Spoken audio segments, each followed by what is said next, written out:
Grease. That was the only thing I could smell. It coated the back of my throat, clung to my hair, and had seemingly seeped into the very pores of my skin. It was the scent of 12 hours spent scraping leftovers off chipped ceramic plates and dodging the wandering hands of drunk patrons who thought a $2 tip bought them the right to touch my waist. "You're moving like a snail, Wells," Stan barked from the pass-through window, his face glistening with sweat and malice. "Table 4 has been waiting for their check for 3 minutes. Do you want to be here all night?" I didn't answer. I just gritted my teeth, grabbed the receipt, and forced a polite expression onto my face as I walked over to the booth. My legs felt heavy, like they were filled with lead shot, but I refused to limp. Showing weakness in front of Stan was like bleeding in a shark tank. "Here you go, sir. Whenever you're ready," I said, placing the slip of paper down. The man didn't look up from his phone. He just waved a hand dismissively. I walked away, the phantom sensation of the grease trap I'd cleaned earlier still haunting my nose. I needed to get out of here. I needed fresh air. I needed to go home, open my laptop, and lose myself in the digital lectures on art history that were the only bright spot in my grim reality. 10 minutes later, I was pushing through the heavy glass door, the bell jingling a mocking farewell behind me. The Chicago wind hit me like a physical blow to the chest. It wasn't just cold, it was predatory. It whipped my hair across my face and instantly bit through the thin fabric of my uniform. I pulled my threadbare coat tighter around myself, burying my chin in the scarf that had seen better decades, let alone better days. I checked my watch. 11:42 p.m.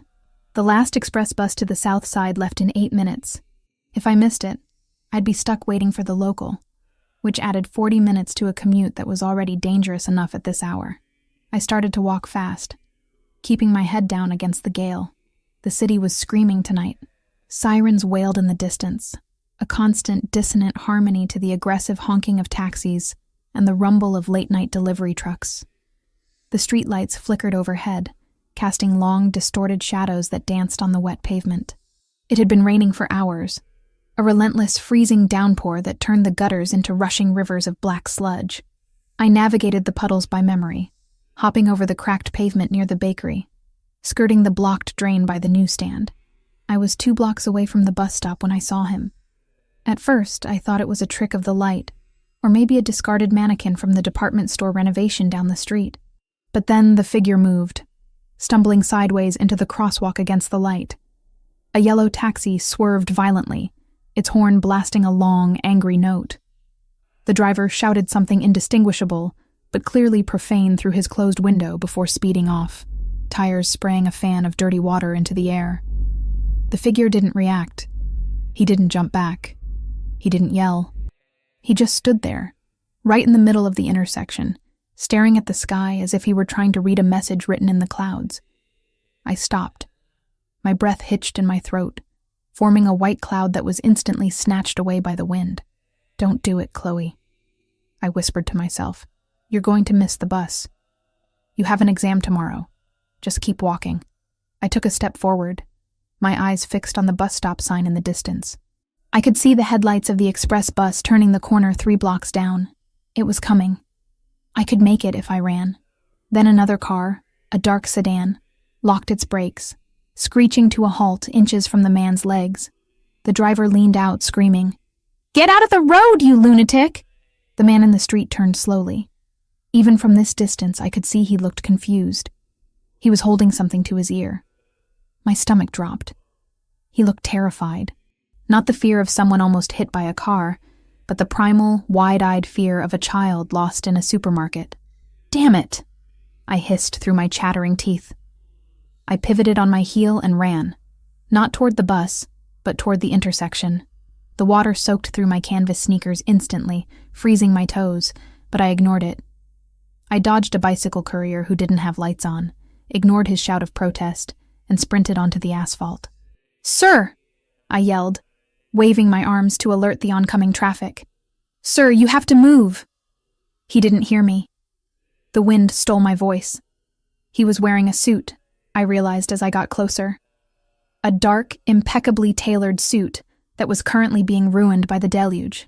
His silver hair was plastered to his skull, water dripping down his nose and chin. I reached him just as a delivery truck barreled down the street, its air horn blasting. I didn't think.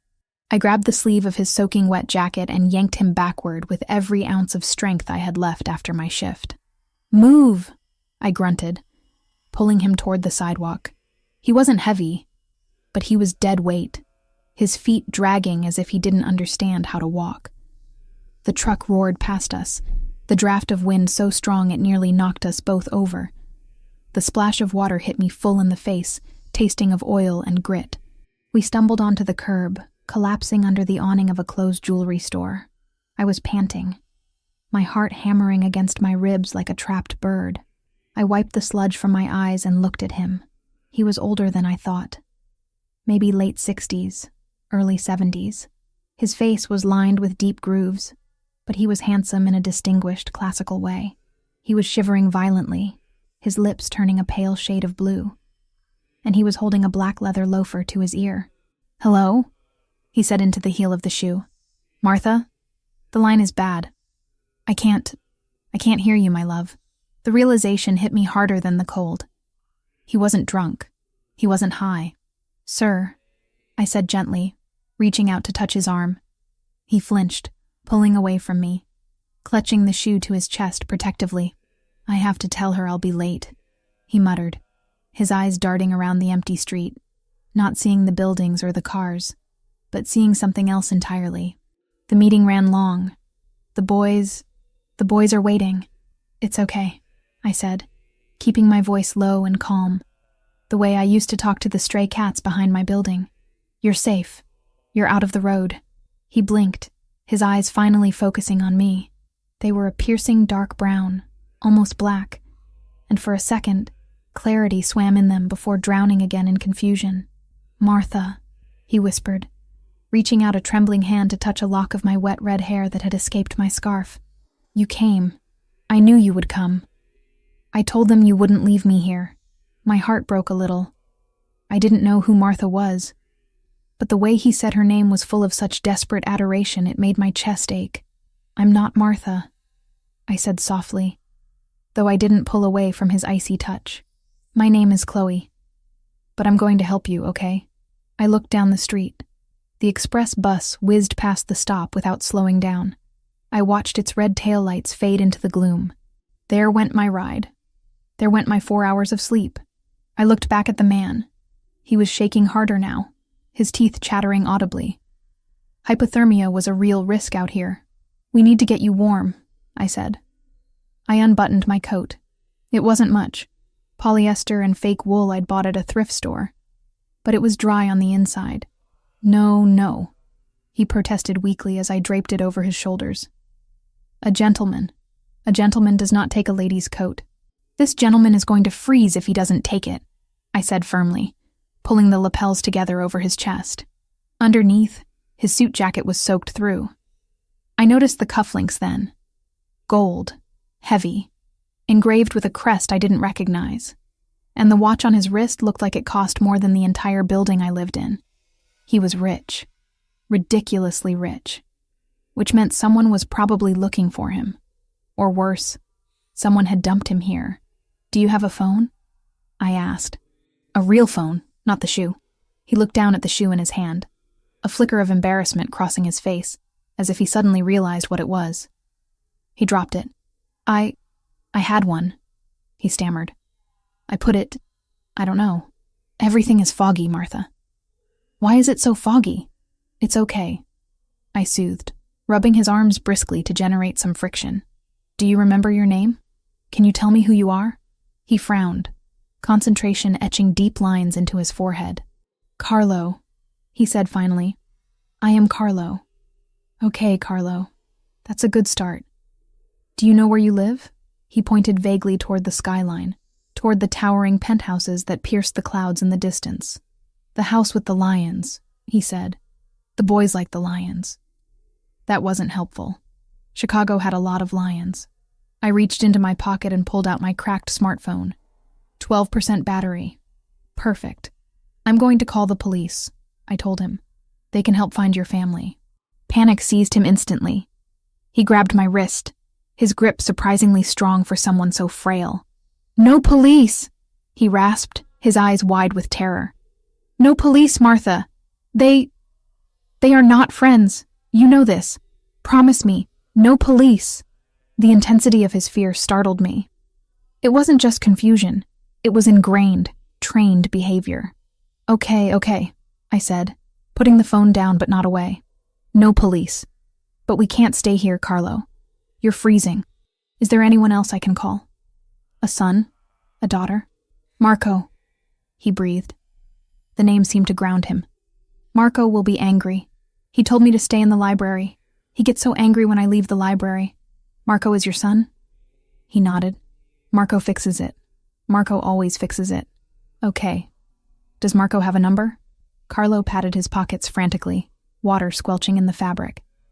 He pulled out a soggy handkerchief, a few mints, and then, miraculously, a folded piece of heavy cardstock. It looked like an invitation or a place card. I took it carefully. The ink was running, but I could make out a logo embossed in gold foil and a handwritten number on the back in sharp, aggressive strokes. I dialed the number before I could talk myself out of it. It rang once, twice, then the line clicked open. No hello, no greeting, just silence. A heavy, listening silence that made the hair on the back of my neck stand up. "Hello?" I said, my voice sounding thin against the wind. I think I found your father. Or someone named Carlo. He's confused and..." "Where?" The voice was deep, rough, and commanded absolute obedience. It wasn't a question. It was an order. "I'm at the corner of 5th and Grand," I stammered. "Under the awning of the jewelry store. He's really cold, you need to..." The line went dead. I stared at the phone. "Well, he's rude," I muttered, shoving the device back into my pocket. "Marco is coming?" Carlo asked, hope lighting up his face. "I think so," I said. "Come on, let's stand closer to the wall. The wind is shifting." We stood there for what felt like an eternity. But my phone said it was only 4 minutes. I tried to keep Carlo talking, asking him about the lions and the library. But he was fading again, shivering so hard his teeth clicked together rhythmically. I wrapped my arms around him, sharing what little body heat I had, ignoring the way the cold seeped into my uniform, turning my skin into ice.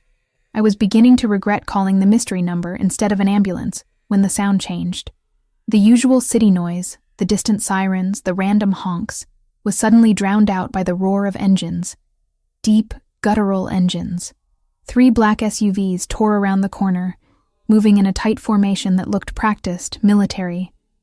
They ignored the red light, ignored the lanes, and swerved directly toward us. My instinct screamed, "Danger." "Carlo, get behind me," I said, my voice trembling but my feet planting themselves firmly on the concrete. The vehicles screeched to a halt in a semicircle, blocking us in against the storefront. The headlights were blinding, pinning us like insects on a display board. I squinted, raising a hand to shield my eyes. Doors flew open in perfect synchronization. Men poured out. They weren't police. They weren't paramedics. They were massive, dressed in dark suits that absorbed the light. And they were armed. I saw the glint of metal in the hand of the man closest to us. A gun. A real gun. "Oh God," I breathed. Carlo whimpered behind me. "The bad men," he whispered. "Martha, the bad men are here." The fear in his voice galvanized me. I didn't know who these people were. Kidnappers, gang members, enemies of this Marco. But I knew one thing. I wasn't going to let them hurt a confused old man who just wanted to go home to his library. "Stay back," I yelled, stepping fully in front of Carlo, spreading my arms to shield him. It was a ridiculous gesture. I was 5'4" and armed with a name tag and a soaking wet apron. They were giants with firearms. But I didn't move. "I said stay back," I screamed again over the rain. "If you touch him, I swear to God, I'll scream until the cops come." The men hesitated. Not because they were afraid of me, but because they seemed confused by me. They lowered their weapons slightly, glancing at each other.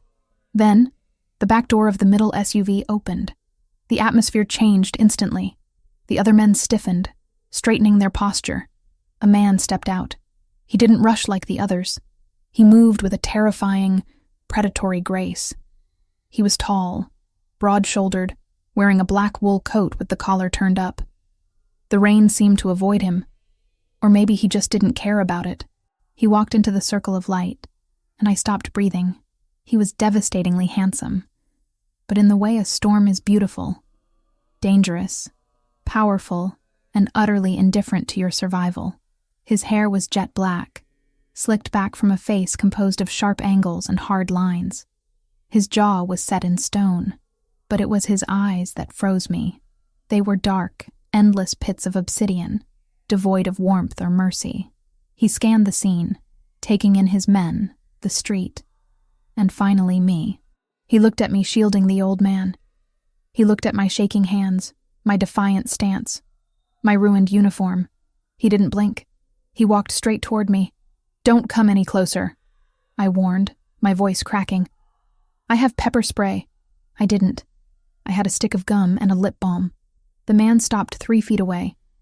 He towered over me, blocking out the headlights, blocking out the rain, blocking out the world. He smelled of ozone, expensive leather, and something smoky and dark. He looked over my head, his gaze landing on the shivering figure behind me. "Papa," he said. The word was soft, but it carried a weight that made the pavement vibrate. Carlo peeked out from behind my shoulder. "Marco," he quavered. I lost my shoe."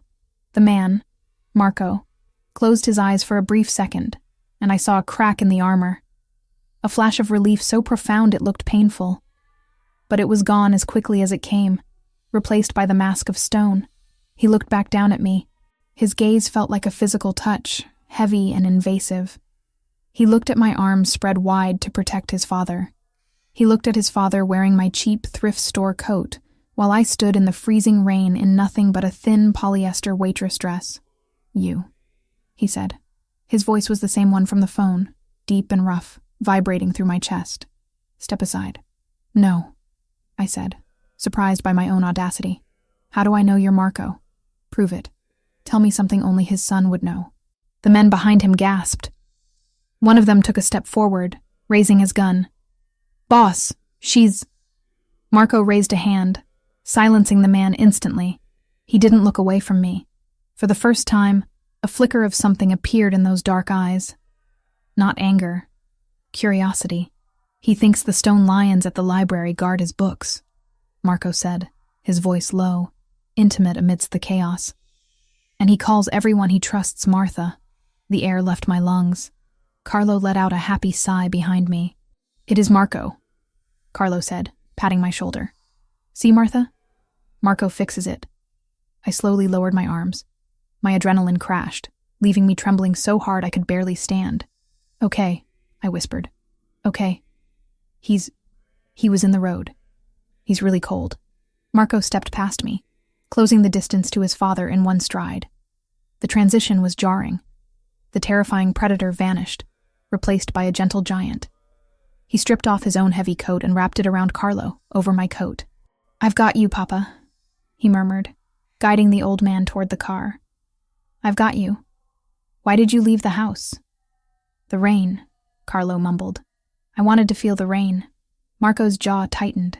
He handed his father to 2 of the guards, who handled the old man with surprising tenderness, helping him into the back of the SUV where it was warm. I stood alone on the curb. The adrenaline was gone, replaced by the biting cold. I was soaked to the bone, my teeth were chattering uncontrollably, and I had missed my bus. I was stranded. I hugged my arms around myself, trying to stop the shaking. "Well," I said to the empty air, "that happened." I turned to walk away, back toward the bus stop to wait 40 minutes for the local. "Where do you think you're going?" The voice stopped me. I turned back. Marco was standing by the open door of the SUV. He hadn't got in. He was watching me. The rain dripped from his hair, running down his face. But he didn't seem to notice. "Home," I said, my teeth clicking on the word. "I'm going home." He looked at my shoes, canvas sneakers that were now completely gray with sludge. He looked at my arms, blue with cold. He looked at the empty street where no bus was coming. "Get in," he said. It wasn't a question. I'm fine, I lied. The bus is coming.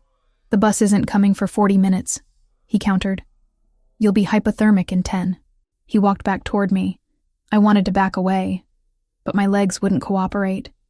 He stopped close enough that I could feel the heat radiating off his body. You stood in front of a gun for a man you don't know, he said. It sounded like an accusation. Why? I looked up at him, meeting those terrifying dark eyes. Because he was scared, I said honestly, and nobody else stopped. Marco stared at me for a long beat. The silence stretched, heavy and charged. He reached out, and for a second, I thought he was going to touch my face. Instead, he opened the back door of the SUV wider. Get in, he repeated, his voice softer this time, but no less commanding. I'll take you home. I can't, I said. I don't know you. You have guns. You're dangerous. I am, he agreed without hesitation. But I owe you a debt. And DeLucas always pay their debts. Get in the car, Chloe. He knew my name. I hadn't told him my name. Carlo must have said it. Or maybe he just knew things. I looked at the warm leather interior of the car. I looked at the dark, freezing street. I looked at Marco, who looked like he could snap my neck with one hand, but who had just wrapped his father in a coat like a precious porcelain doll. If you try anything, I warned, I really do have pepper spray. One corner of his mouth quirked up. It wasn't a smile, not really, but it was close. Understood, he said. I climbed into the car. The warmth hit me instantly, wrapping around me like a blanket. I slid across the leather seat, sitting next to Carlo, who was already half asleep. Marco got in after me, closing the door and sealing out the storm. The silence inside was absolute. Drive, Marco said to the driver. As the car pulled away from the curb, gliding smoothly into the night, I leaned my head back against the seat and closed my eyes. I was warm. I was safe. But as I felt Marco's gaze on me from the other side of the seat, heavy and calculating, I had the distinct feeling that I had just stepped out of the rain and into something far more turbulent. The silence inside the SUV was heavier than the storm raging against the reinforced glass. It wasn't an empty silence. It was a living, breathing thing, pressurized by the presence of the man sitting on the other side of the leather bench seat. I sat perfectly still, barely daring to breathe, my back pressed against the door as if I could melt through it and escape. The heat blasting from the vents was heavenly, prickling my frozen skin with 1,000 tiny needles of warmth. But I couldn't relax, not with him watching me. Marco DeLuca didn't fidget. He didn't check his phone. He didn't look out the window. He sat with the stillness of a predator waiting for movement, his dark eyes fixed on the space between us, specifically on his father. Carlo had fallen asleep almost instantly. His head, heavy and wet, rested on my shoulder. His breathing was a soft, rattling snore that vibrated against my collarbone. My cheap, sodden coat was still draped over him, ruining the pristine Italian leather of the car seats. But Marco didn't seem to care about the upholstery. He was staring at his father's sleeping face, with an expression that terrified me more than his gun had. It was a look of raw, unvarnished shock. He never sleeps, Marco said. The voice was low, a rumble of thunder that seemed to come from the chassis of the car itself. It wasn't directed at me, not really, but I felt compelled to answer. He was exhausted, I whispered, afraid to wake the old man. The cold. It drains you. Marco's gaze snapped up to mine. The vulnerability vanished, replaced instantly by that wall of stone. He scanned me again, a forensic examination that missed nothing. He looked at my hair, plastered to my skull in wet, red tangles. He looked at the smear of grease on my cheek from the diner. He looked at my hands, chapped and red, clutching the strap of my purse like a lifeline. And then he looked at my feet. My sneakers were a lost cause. The canvas had turned a dark, muddy gray, and I knew he could see the hole in the side where my sock was poking through. I resisted the urge to tuck my feet under the seat. I wouldn't hide. I had worked 12 hours on those feet. I had paid for those shoes with money I bled for. Where do you live, Chloe? The question was simple, but the weight behind it was crushing. Telling a man like this where I slept felt like handing him the key to my throat. South Side, I said vaguely. Near the old textile district. Address, he commanded. He didn't raise his voice. He didn't have to. I hesitated. The driver, a mountain of a man with a thick neck and tattooed knuckles, glanced at me in the rearview mirror. His eyes said, "Don't be stupid, girl. Just answer." 4200 South Archer, I said, the numbers tasting like ash in my mouth. Apartment 4B. Marco nodded once to the driver. The car surged forward, weaving through the traffic with aggressive precision. For the next 20 minutes, nobody spoke.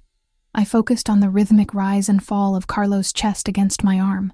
He smelled of rain and expensive aftershave, a sharp contrast to the stale fryer grease clinging to my uniform. He felt frail, like a bird with hollow bones, and my protective instinct, the one that had made me jump in front of a gun, was still humming under my skin. When the car finally slowed, I felt a familiar knot of shame tighten in my gut. My building was an eyesore even by the neighborhood's low standards. The brickwork was crumbling.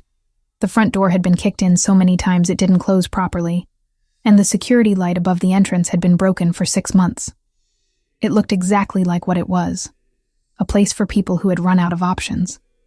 The SUV idled at the curb, looking like a spaceship that had landed in a landfill. "Thank you for the ride," I said, trying to shift Carlo's weight gently off my shoulder. The old man stirred, mumbling something about the library books, before settling back against the seat, his head now resting on the leather headrest. Marco reached out, his large hand cupping his father's cheek for a brief second. It was a gesture of such unexpected tenderness that I had to look away. "Wait," Marco said as I reached for the handle. He opened his door and stepped out into the rain. Before I could process what was happening, he had walked around the back of the car and opened my door. He offered me a hand. I stared at it. His hand was large, the fingers long and calloused, seemingly carved from marble. A gold signet ring glinted on his pinky. "I can walk," I said, ignoring his hand and stepping out onto the cracked sidewalk. My wet shoes squelched loudly, a humiliating sound in the quiet street. Marco didn't retract his hand. He just adjusted his cuff, his face impassive. "I'll walk you to your door. That's really not necessary. This isn't the kind of neighborhood where guys in suits just stroll around." "Exactly," he said, "which is why I'm walking you to your door." He slammed the car door shut and turned toward the building. He moved with an arrogant confidence that screamed ownership. He didn't look worried about muggers or gangs. He walked like he was the danger they should be worried about. I hurried to keep up, my shorter legs struggling to match his stride. We stepped into the vestibule, the smell of stale urine and boiled cabbage hitting us instantly. I saw Marco's nose twitch, a microscopic reaction, but he didn't say a word. We climbed the 3 flights of stairs in silence. The graffiti on the walls seemed brighter tonight, the insults and gang tags screaming for attention. I kept my eyes on the steps, praying that Mrs. Higgins wasn't cooking fish and that the drug dealer in 3C wasn't conducting business in the hallway. When we reached 4B, I stopped dead. My heart plummeted into my stomach. There, taped to the peeling paint of my door, was a bright red piece of paper. It was aggressive, loud, and impossible to miss. Notice of eviction. I closed my eyes, wishing the floor would open up and swallow me whole. I knew it was coming. I knew I was 2 months behind. But to have it plastered there, in front of him, I felt Marco move behind me. He wasn't crowding me, but his presence was a wall of heat at my back. He leaned in, reading the notice over my shoulder. I could feel his breath on my neck, hot and steady. He didn't ask how much it was. He didn't ask why I hadn't paid. He didn't ask if I had somewhere else to go. He just read it, absorbing the information like a computer processing data. "I have it handled," I lied, my voice sounding brittle and defensive. I ripped the paper off the door and crumpled it into a tight ball in my fist. "It's a mix-up with the bank." Marco looked down at me. In the harsh, flickering light of the hallway, he looked even more intimidating. The shadows clung to the hollows of his cheeks. "Go inside, Chloe," he said. Lock the door," he interrupted. "And turn up the heat. You're shaking." I hadn't realized I was shaking until he said it. I fumbled with my keys, my fingers numb and clumsy. Finally, the lock clicked. I pushed the door open, revealing the dark, cramped studio apartment that was my entire world.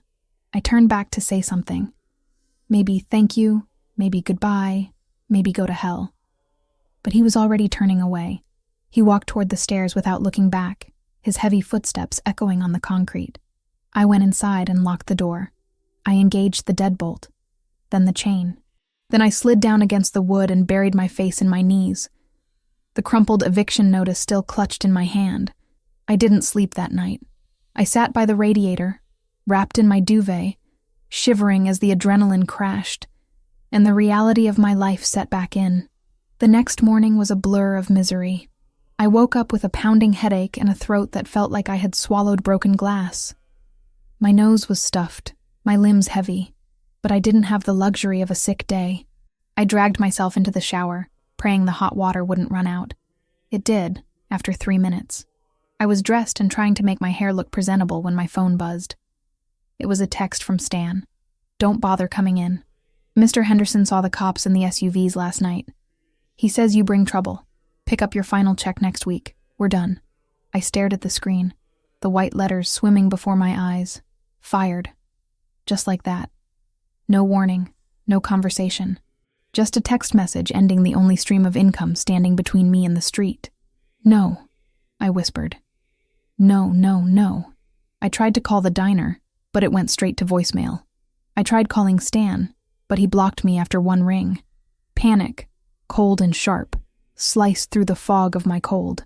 I sat on the edge of my pull-out couch and dumped the contents of my purse onto the cushion. $12 in cash, a handful of quarters. My debit card had a balance of $43. The eviction notice demanded $1,200 by Friday. I was done. I didn't cry. I was too tired to cry. I went into survival mode. I pulled my 2 battered suitcases from the top of the closet and started packing. Clothes, books, the few toiletries I had, my laptop, which was my most valuable possession, and my portal to the one thing that kept me sane, my art classes. I moved mechanically, folding t-shirts and stacking sketchbooks. I wrapped my only good painting, a watercolor of the Chicago skyline at sunset, in a towel and placed it gently in the bottom of the bag. I was taping up a box of kitchen supplies when a knock sounded at the door. Heavy. Authoritative. 3 sharp raps.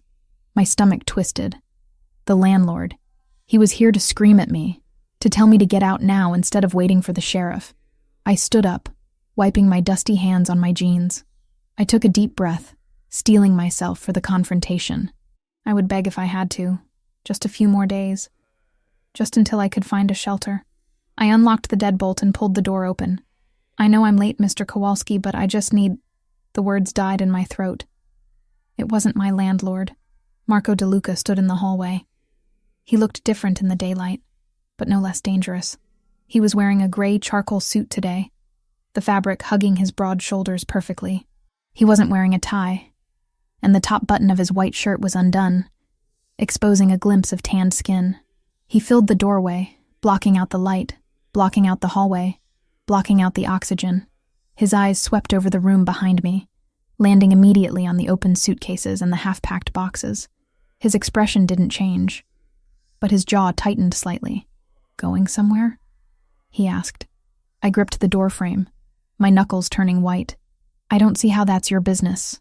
May I come in? It was phrased as a question, but he stepped forward as he said it, forcing me to retreat or be trampled. I stepped back, and he walked into my tiny apartment, bringing the scent of ozone and expensive sandalwood with him.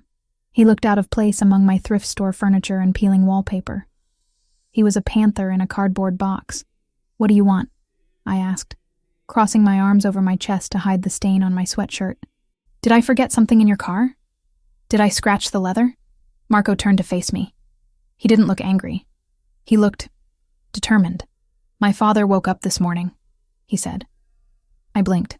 Okay, that's good. He asked for Martha. I told you, I'm not... I know who you are, Chloe Wells, he interrupted. 23 years old, student at the Institute of Art, online program, waitress at the Greasy Spoon until this morning, I assume. My blood ran cold. You checked up on me? I check on everyone who gets within 10 feet of my family, he said calmly. It's a precaution. But that's not why I'm here. He walked over to the stack of sketchbooks I had placed on the table. He picked the top one up. I started to lunge forward to stop him. Those were private.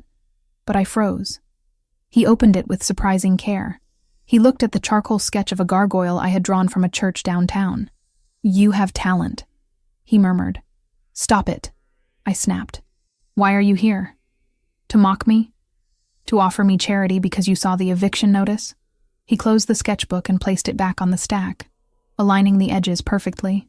I don't do charity, he said, turning those dark, intense eyes on me. And I don't mock people who work for a living. I'm here to offer you a job. I laughed. It was a harsh, bitter sound that hurt my throat. A job? What? Do you need a waitress for your mafia clubhouse?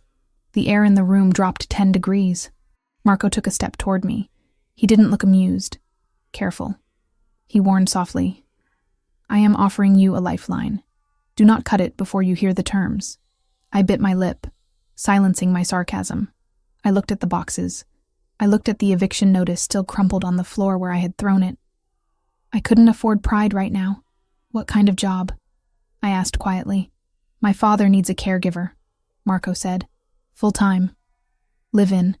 I frowned. You have money. You can hire the best nurses in the city. Why me? I'm not a nurse. I don't have a degree in geriatrics. I'm an art student who serves coffee. I have hired the best nurses, Marco said, his voice hard. 5 of them in the last 6 months. 2 quit. 3 I fired. Why? Because they treated him like a patient, Marco said, his voice dropping to a growl. Like a broken piece of furniture. They drugged him when he got agitated. They ignored him when he spoke nonsense. They didn't listen. He took another step closer. He was so close now I could see the flecks of gold in his iris. Last night in the rain. You didn't treat him like a burden. You treated him like a man. You gave him your coat. You stood in front of a gun for him. And he remembers you. He remembers Martha. He ate breakfast this morning for the first time in a week because I told him you might visit. I felt a lump form in my throat. I remembered Carlo's fragile hand holding the shoe. He has Alzheimer's, I said. It's not easy. He'll get worse. I know what he has. Marco snapped, a flash of pain crossing his face. I don't need a diagnosis. I need someone who will keep him safe. Someone who will talk to him, not at him. I need someone he trusts. And for some godforsaken reason, he trusts you. He reached into the inside pocket of his jacket and pulled out a folded envelope. He held it out to me. Weekly salary, he said. Cash. Tax-free. Plus room and board at the estate. All expenses paid. I took the envelope. It felt thick. I opened the flap and peeked inside. My breath hitched. There was more money in this envelope than I made in 4 months at the diner. This is... I stammered. This is too much. It's hazard pay, Marco said dryly. My father can be difficult, and my life is complicated. You will be required to live at the estate. You will not discuss family business with anyone. You will not bring guests. Total discretion. It was a deal with the devil. I knew it. He was a crime boss. His house was probably a fortress filled with men like the ones in the SUVs. But then I looked around my apartment. I looked at the mold in the corner of the ceiling. I thought about the winter coming, the cold wind, the hunger, and I thought about Carlo, lost in the rain, looking for his wife. I have conditions, I said, my voice shaking but my chin held high. Marco raised an eyebrow. He looked surprised that I was negotiating. Name them. I'm not a prisoner, I said. I need to be able to finish my degree. I need internet access and time to study. I won't drop out of school to babysit. Marco nodded slowly. Done. The estate has a library. You can study there. The internet is secure. And I want a contract, I added. In writing, defining my duties. I'm a caregiver, not a maid, not a cook, and definitely not anything else. His eyes darkened, sweeping over me in a way that made my skin prickle. But he nodded again. You are there for my father. Nothing else. I will have the papers drawn up." He looked at his watch, a diamond-encrusted timepiece that probably cost more than my tuition. "Pack your things," he said. "The car is downstairs. We leave in 10 minutes. 10 minutes? But I need to. The landlord is coming up the stairs," Marco said casually, tilting his head toward the door. "I heard the front door open. Unless you want to have that conversation with him, I suggest you grab your boxes." Panic flared again. I grabbed my purse. I grabbed the painting. I zipped up the suitcase. Marco didn't wait for me to ask for help. He picked up the heavy suitcase as if it weighed nothing. He picked up the box of books with his other hand. "Let's go," he said. I followed him out into the hallway. We passed Mr. Kowalski on the second-floor landing. The landlord stopped, his mouth falling open as he saw the giant man in the expensive suit carrying my battered luggage. "Ms. Wells," Mr. Kowalski sputtered. "Where are you going? The rent is—" Marco stopped. He turned to look at the landlord. He didn't say a word. He just stared. A cold, dead stare that promised violence. Mr. Kowalski swallowed hard, stepping back against the wall, his face paling. "Never mind," he squeaked. "Good luck." We walked out into the sunlight. The black SUV was waiting. The driver opened the trunk for my bags. I stood on the sidewalk for a moment, looking back at the building that had been my prison and my shelter for 3 years. I felt a strange sense of vertigo, like the world was tilting on its axis. Marco opened the back door for me. "Get in," he said softly. I climbed inside.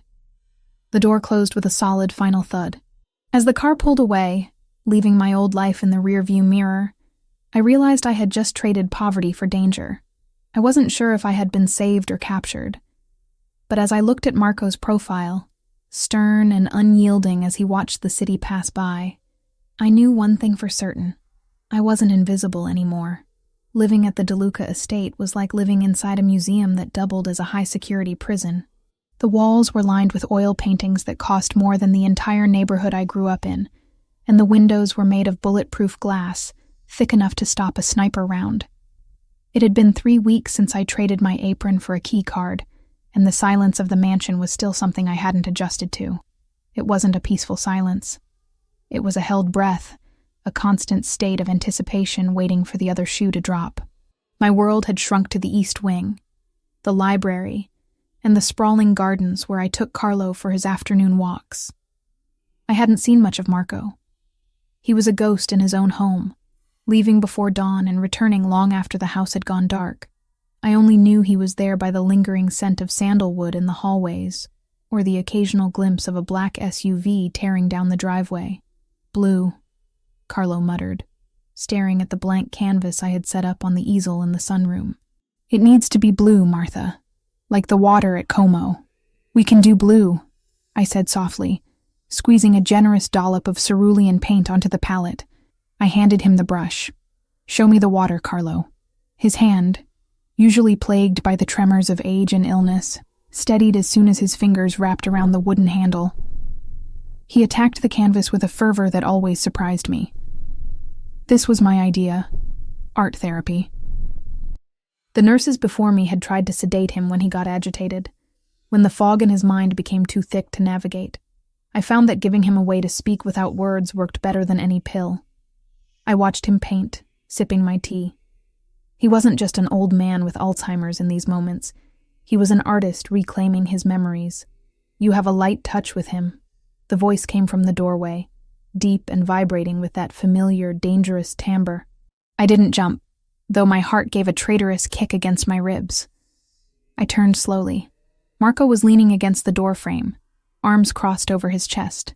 He wasn't wearing his jacket today, just a black dress shirt with the sleeves rolled up to his elbows, revealing forearms corded with muscle and a faint white scar running down his left wrist. He looked tired. Not the physical exhaustion of a long shift, but the soul-deep weariness of a man carrying the world on his back. "He's having a good day," I said, keeping my voice even. "The painting helps focus his energy.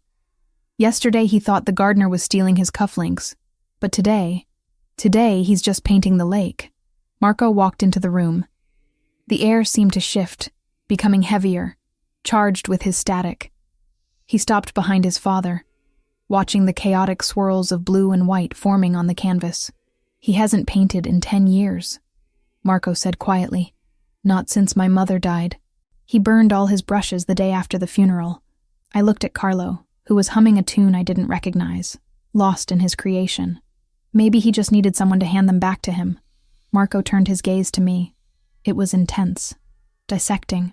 He looked at the paint smudge on my cheek, my hair tied back in a messy bun with a pencil stuck through it, my oversized sweater. I felt suddenly exposed, despite being fully clothed. "You're doing well, Chloe," he said. It sounded less like a compliment and more like a tactical assessment. "My head of security tells me you follow protocol. You don't ask questions. You don't try to leave the grounds." "I have everything I need here," I replied, gesturing to the stack of art history textbooks on the side table. "And the Wi-Fi is fast. I submitted my midterm paper yesterday." "Good." He took a step closer, invading my personal space. The scent of him, tobacco, rain, and that expensive soap, filled my senses. "But the quiet days are ending. I need you to be aware." "Aware of what?" "Changes," he said cryptically. "We have competitors. The Albanian faction is testing our borders. Security will be tighter starting tonight. You might see more men on the grounds. You're to keep my father inside the main house after sunset. No exceptions." I nodded, absorbing the information. "Is he in danger?" "Everyone near me is in danger," Marco said. "That includes you now." He didn't wait for a response. He turned and walked out, leaving me with the cold draft of his departure and the unsettling realization that the golden cage was about to get a lot smaller. The tension in the house didn't just rise, it solidified. Over the next few days, the atmosphere became suffocating. The jovial guards I had started to recognize were replaced by stone-faced men carrying automatic rifles. The windows were shuttered earlier. Even the staff, the cook, the maids, moved with their heads down, speaking in hushed whispers that died whenever I entered a room. I focused on Carlo. I kept him distracted with old records and painting sessions, shielding him from the mounting pressure. But I couldn't shield myself. It was a Tuesday night when the reality of Marco's world crashed into my routine. I was in the kitchen at 1 a.m. unable to sleep. I was making a cup of chamomile tea, watching the steam rise in the dim light of the stove hood. The house was silent, a tomb of marble and mahogany. The back door opened. I froze, gripping the mug. The keypad beeped, signaling a valid code, and the heavy lock disengaged. Marco walked in.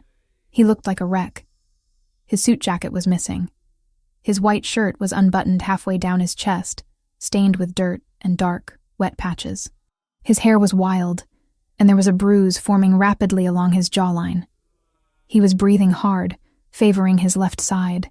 He stopped when he saw me. For a second, his hand twitched toward his waistband, a reflex that chilled me to the bone. Then he recognized me. "Chloe," he rasped. His voice sounded like it had been dragged over gravel. "You're hurt," I said, setting the tea down. I didn't scream. I didn't run. I walked toward him. "It's nothing," he grunted, moving toward the sink. He turned on the faucet, the water rushing out. He shoved his hands under the stream. "Just wine." Spilled a damn bottle of vintage red. I stopped beside him. I looked at the water swirling in the stainless steel basin. It was running pink, then red, dark red, thicker than wine. I looked at his hands. His knuckles were split open, raw and angry. There was dried blood, some his, some definitely not, caked under his fingernails. "That's a lot of wine," I said softly. He didn't look at me. He just kept scrubbing, his movements aggressive, almost desperate. It was a clumsy night. A disagreement with a business partner. Marco. I reached out and turned off the tap. The silence that followed was deafening. He stood there, water dripping from his hands, his chest heaving. He looked at me then, daring me to challenge his lie, daring me to be horrified. I wasn't horrified. I was pragmatic. I had grown up in a neighborhood where sirens were lullabies. I knew what violence looked like. I reached for the clean dish towel hanging on the oven door. I took his left hand in mine. It was huge, dwarfing my fingers. It was trembling slightly. You're going to get an infection if you scrub them raw like that, I said. I wet a corner of the towel with warm water and reached for the bottle of dish soap. Gently, methodically, I began to clean his knuckles. I wiped away the wine. I cleaned the grit from the cuts. I didn't ask who he hit. I didn't ask why he was bleeding from his side. Marco went still. He watched me work, his gaze burning the top of my head. He didn't pull away. You're not asking, he murmured. You pay me to care for your father and be discreet, I said, focusing on a particularly nasty gash on his index finger. Asking questions seems like a violation of the contract. Most people would run, he said. Or faint, or call the police. I've seen blood before, Marco, and I told you I needed this job. I'm not going to throw it away because you had a bad night. He let out a short, humorless laugh. A bad night. You have no idea. I finished cleaning his hands and dried them with the dry end of the towel. Then I looked at his side, where the shirt was stuck to his skin. Do you need a doctor for your ribs? No, he said sharply. Just a bruise. I'll tape it myself. Okay. I stepped back, putting a professional distance between us. There's fresh tea on the counter if you want it. It helps with the adrenaline. I turned to leave, intending to retreat to my room before my courage failed me. Chloe. I stopped at the doorway. Thank you, he said. The words were quiet, stripped of his usual command. Good night, Marco. I walked back to my room, my heart pounding a frantic rhythm against my ribs. I sat on my bed, staring at my own hands. They weren't shaking. I had touched the violence of his world, washed it off his skin, and I hadn't crumbled. I was stronger than I thought. Or maybe I was becoming something else entirely. Something that fit in this dark house. 2 days later, the storm hit.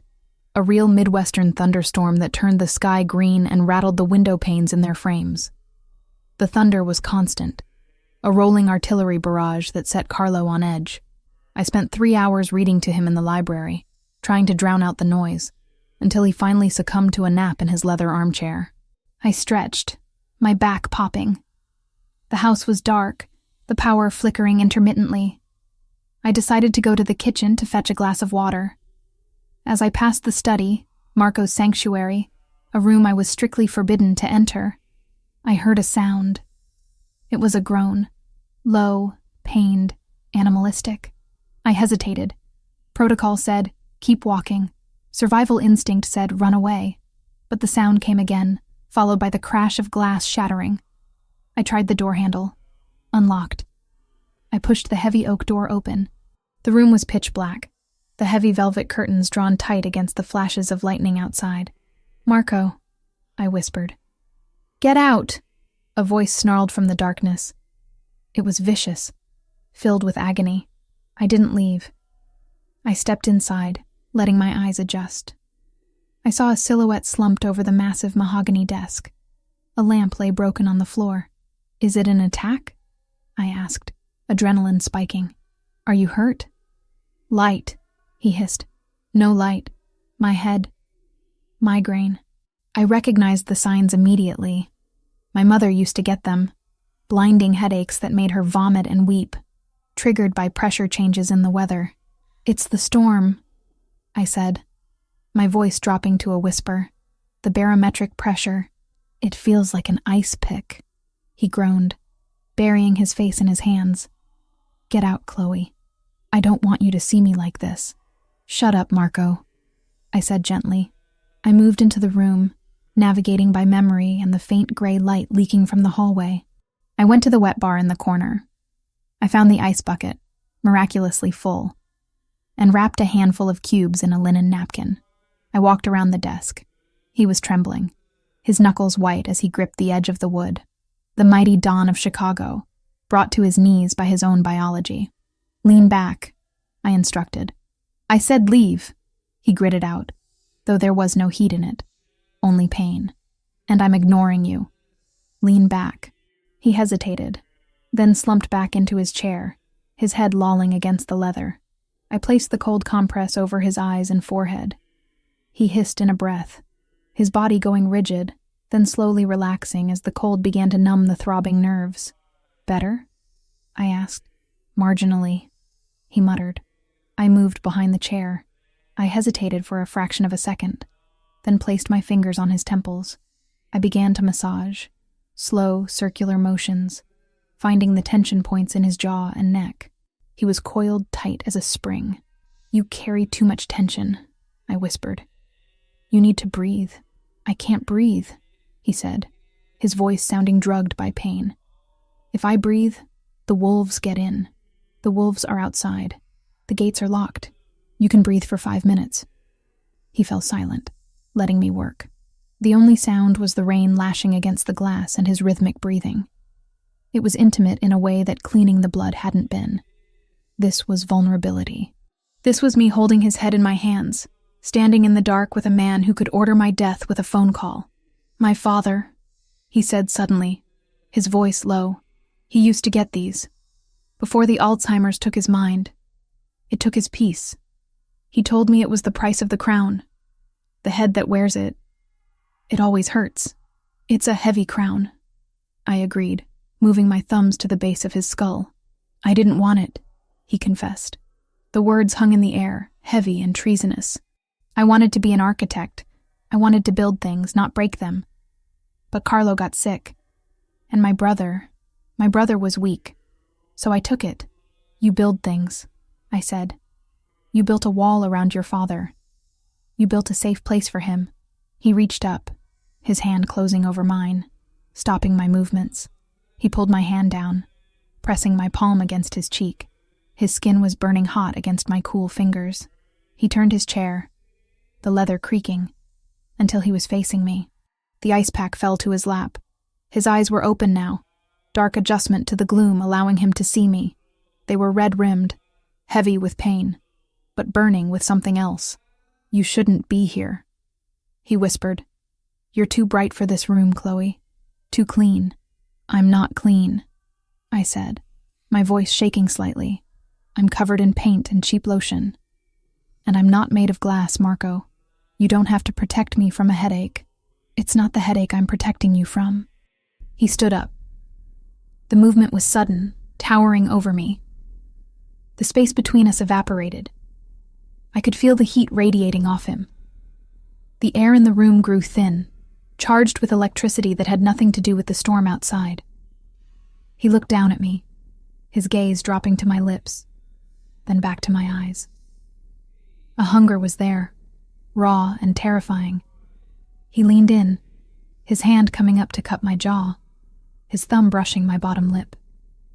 My breath hitched. I wanted him to kiss me. God help me.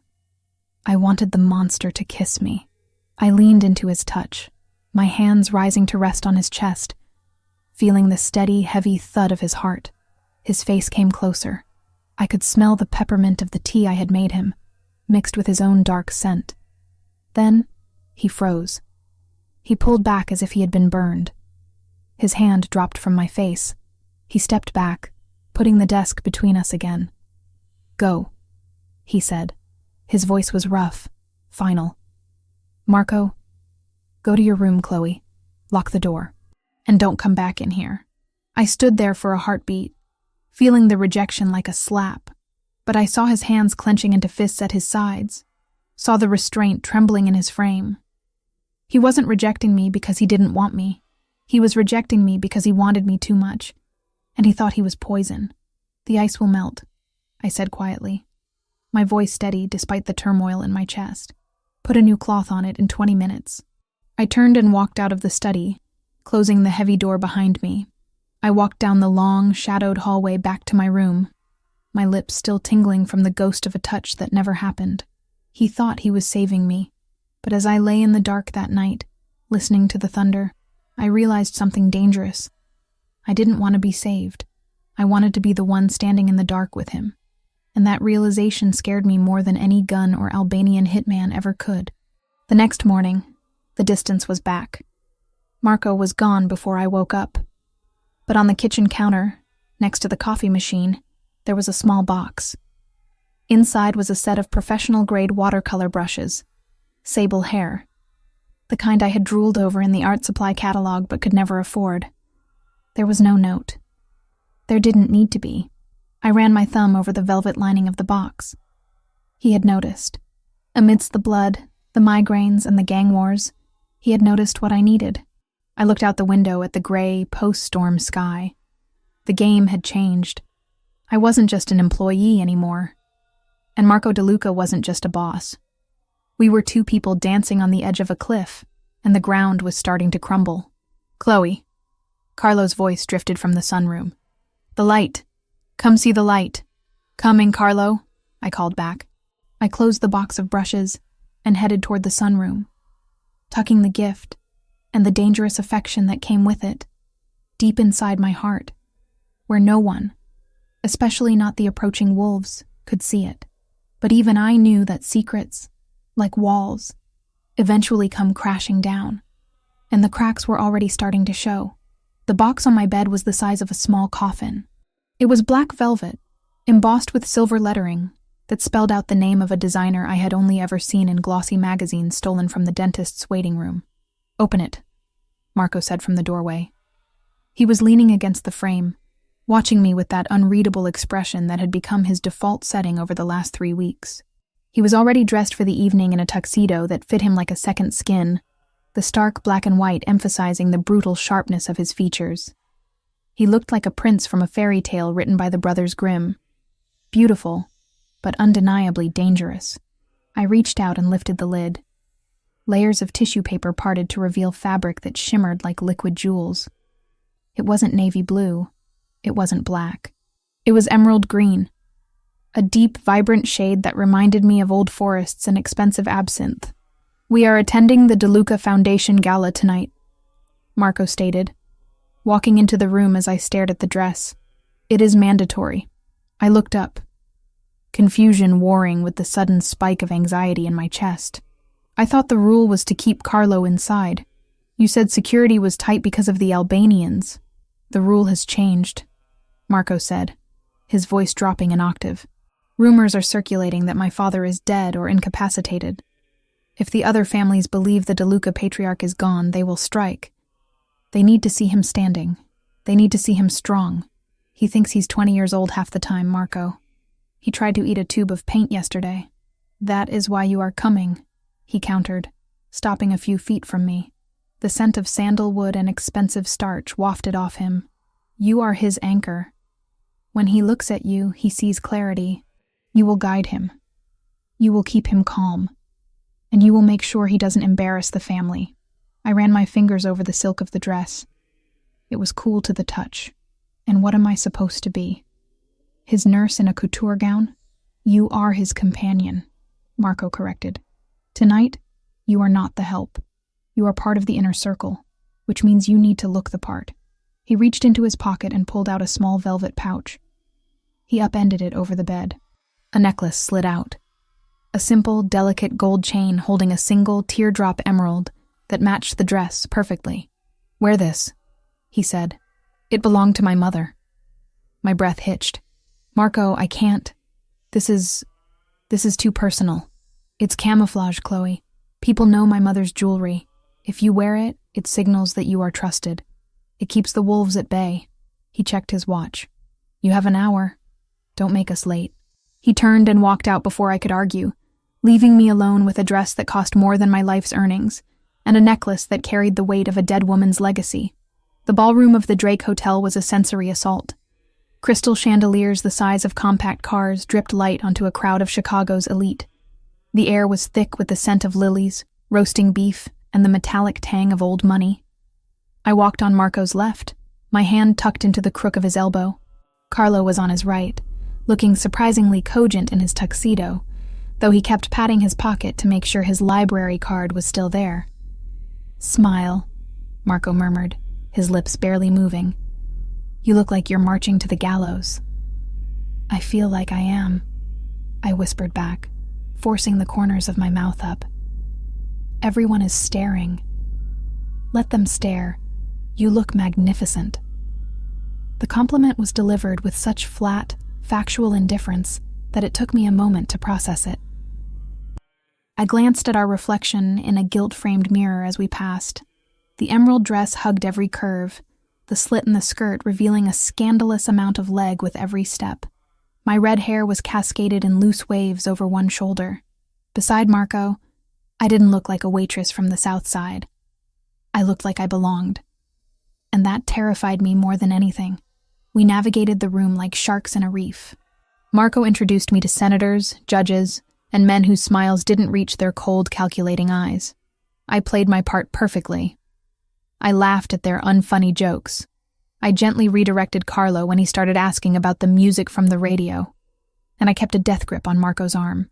"Drinks," Carlo announced suddenly, eyeing a passing waiter.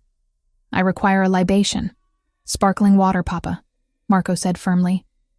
"Chloe, get him a water with lime. I need to speak to Councilman Ricci." Marco stepped away, vanishing into a circle of men in gray suits. I was left alone with Carlo near the edge of the dance floor. "I don't like this party, Martha," Carlo whispered, leaning in close to me. "Too many teeth." "I know," I soothed, scanning the room for a server. "We'll get your water, and then find a quiet table." My eyes landed on a waiter moving through the crowd about 20 feet away. He was carrying a large silver tray loaded with champagne flutes. I frowned. Something was wrong. I had spent 4 years waiting tables. I knew the rhythm of service. I knew the server walk. That specific glide you adopt to keep liquids from spilling. This man wasn't gliding. He was marching. His shoulders were tense, hiked up around his ears. And he wasn't looking at the glasses or the guests. His eyes were darting toward the exits, scanning the perimeter, checking the balcony. He passed another waiter, a younger man with the hotel's logo on his vest, and they didn't nod or acknowledge each other. The man with the tray pivoted sharply, heading not toward the thirsty guests, but toward the VIP dais where Marco was currently shaking hands. I looked down at his feet. Waiters wore dress shoes. Cheap, polished, slip-resistant dress shoes.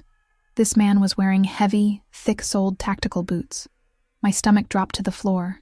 I scanned the room again, my heart hammering a frantic rhythm against my ribs. I saw another one near the kitchen doors. Same stiff posture, same wandering eyes, same boots. And he was holding his serving napkin over his right wrist in a way that looked unnatural, bulky. "Carlo," I said, my voice tight. "We need to go to Marco, now. But the water..." "Forget the water." I grabbed Carlo's arm, ignoring proper etiquette, and steered him aggressively through the crowd. I didn't care if I stepped on toes or spilled drinks. I had to get to Marco. He was standing near a pillar, deep in conversation with a man who looked like a bulldog. When Marco saw me approaching, his brow furrowed. He opened his mouth to reprimand me for interrupting, but the look on my face must have stopped him. I didn't stop until I was right in his personal space. I stood on my tiptoes, pressing my chest against his arm, feigning intimacy so I could whisper in his ear. "The waiters," I hissed. "The one with the champagne near the pillar, and the one by the kitchen. They're fake." Marco went rigid. He didn't look around. He didn't panic. He just placed his hand on the small of my back, his fingers digging into the silk. "Explain," he breathed. "They're wearing tactical boots." I whispered rapidly. "They're not serving anyone. They're moving in a pincer formation toward the dais. And the one by the kitchen, he has something under his napkin. It's too heavy to be a corkscrew." Marco didn't question me. He didn't ask if I was sure. He didn't hesitate. "Ricci," Marco said to the man he was talking to, his voice calm but infused with steel. "Take my father to the car. Use the east exit. Now." Ricci nodded once, grabbing Carlo's elbow. "Come, Don Carlo. Let's get that drink." As soon as they turned, the energy in the room shifted. It was subtle, a vibration in the air. The fake waiter near the pillar locked eyes with Marco. He realized he had been made. The man reached under his tray. "Down!" Marco roared. He tackled me. His arm hooked around my waist, sweeping me off my feet as he threw us both behind the massive marble pillar. Gunfire erupted. It wasn't the pop, pop, pop of movies. It was a deafening, thunderous crack that shattered the air.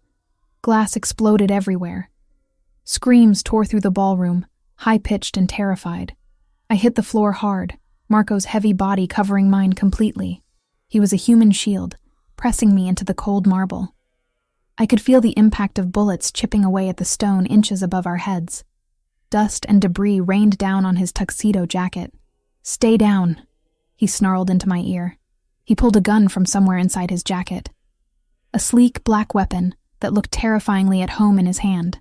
He rolled off me, crouching low. He fired 2 shots around the pillar. 2 distinct thuds followed. "Clear," he said.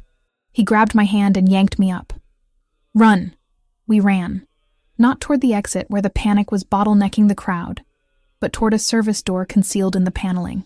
Marco kicked it open, and we spilled into a narrow concrete corridor that smelled of garbage and stale smoke. He didn't stop.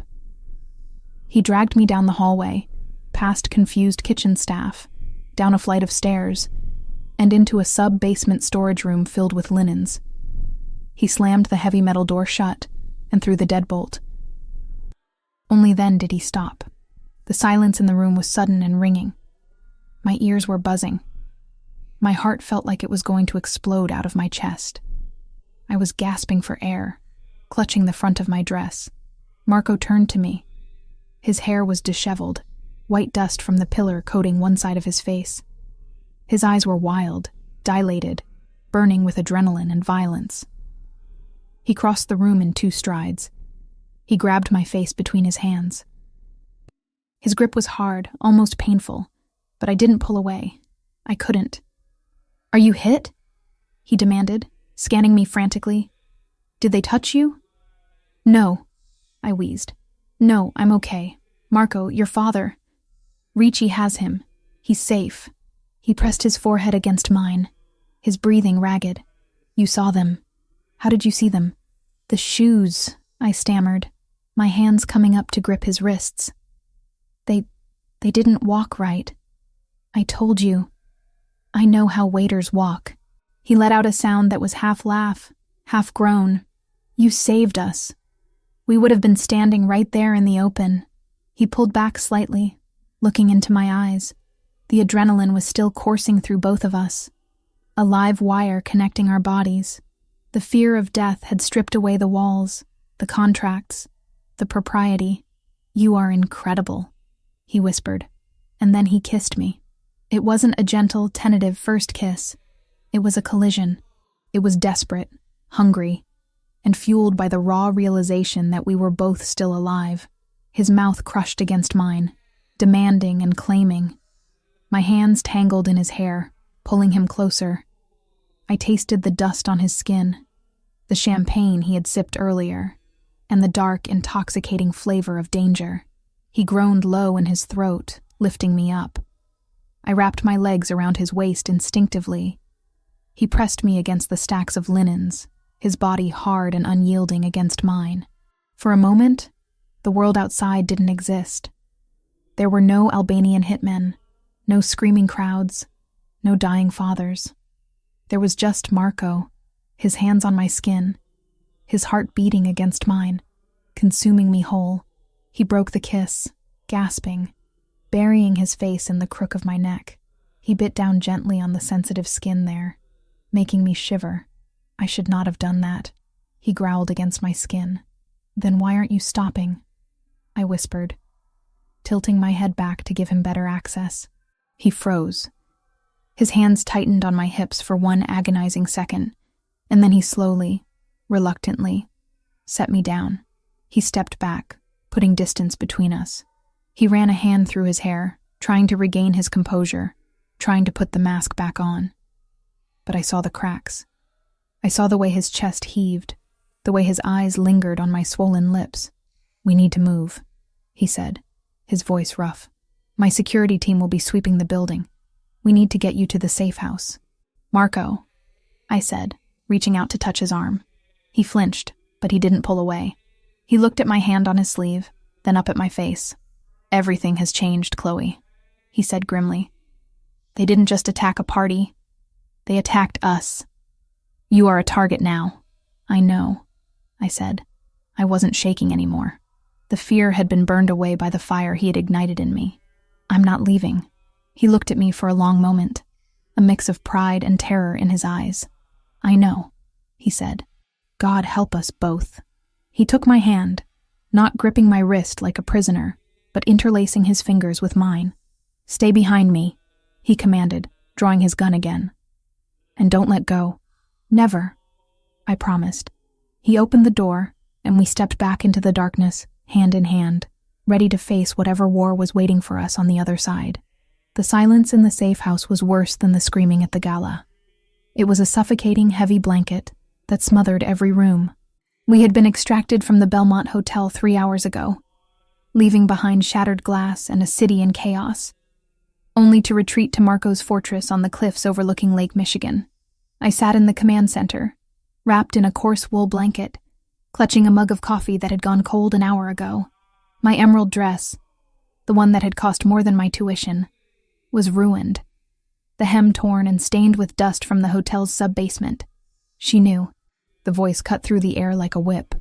Ricci, Marco's capo, paced the room like a caged tiger. He was bleeding from a cut on his forehead, and his eyes were fixed on me with undisguised hatred. "Watch your tone," Marco said from the window. He had discarded his ruined tuxedo jacket and rolled up the sleeves of his blood-spattered shirt. He hadn't looked at me since we arrived. "I am watching my tone, boss," Ricci spat. "But look at the facts. We planned the gala security for months. No leaks. Then the waitress shows up. 3 weeks later, the Albanians know our exit routes. And she spots the shooters before my trained men do. I spotted them because your men were looking at jewelry, not shoes," I said, my voice hoarse. "I know what a waiter looks like. Those men moved like soldiers." Ricci slammed his hand on the table. "Convenient.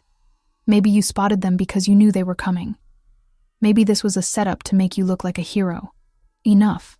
Marco turned. The single word killed the noise in the room. He walked to the table and leaned in toward Ricci. "She saved my father.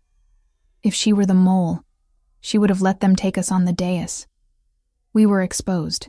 Or she's playing the long game," Ricci argued, though his voice lost some edge.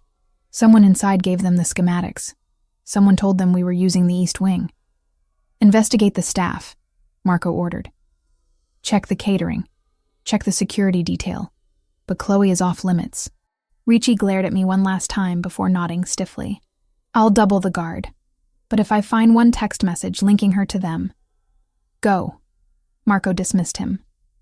Ricci stormed out. We were alone. The silence returned, charged with the electricity of the unfinished conversation from the hotel linen closet. I watched Marco. He looked exhausted, the lines around his eyes deepening.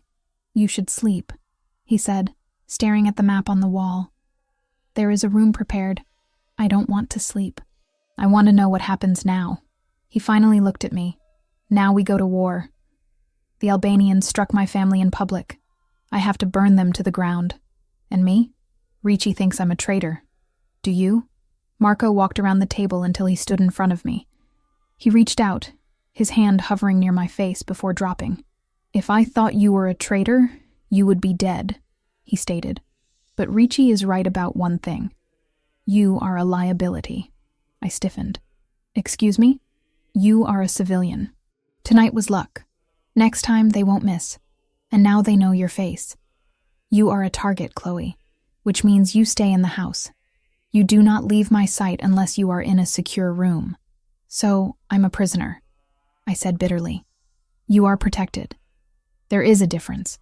Marco leaned down, bracing his hands on the arms of my chair, trapping me. "You wanted in," he whispered, his voice rough. "You got in the car. You kissed me back. This is the life. It isn't romantic. It is blood and paranoia. If you wanted freedom, you should have let me drive away that first night." "I didn't want freedom," I whispered back. "I wanted to matter." Something flickered in his eyes. He pushed himself away. "You matter. That is the problem. Now go to your room." The next 2 days were a blur of confinement. The estate was locked down. Men with rifles patrolled the gardens. I was allowed in 3 places: my bedroom, the library with Carlo, and the kitchen. Marco was a ghost again, coordinating strikes from the West Wing. I focused on Carlo. The gala had shaken him. He was agitated, pacing the library, muttering about spies. "They listen, Martha. he whispered on the second afternoon, clutching my arm. The walls have ears. The chair has ears. It's okay, Carlo, I soothed, guiding him to his leather wingback chair. It's just the wind. No, he insisted, eyes wide. The little bug. It hums. Can't you hear it hum? I paused. Usually, I dismissed his ramblings. But Marco had said the Albanians knew the schematics. Where does it hum, Carlo? He pointed at the armrest. Here. It bites my elbow. I knelt and ran my hand over the smooth leather. Nothing. Then I felt a bump under the lip of the wood. It was plastic. I pulled out my phone and used the flashlight.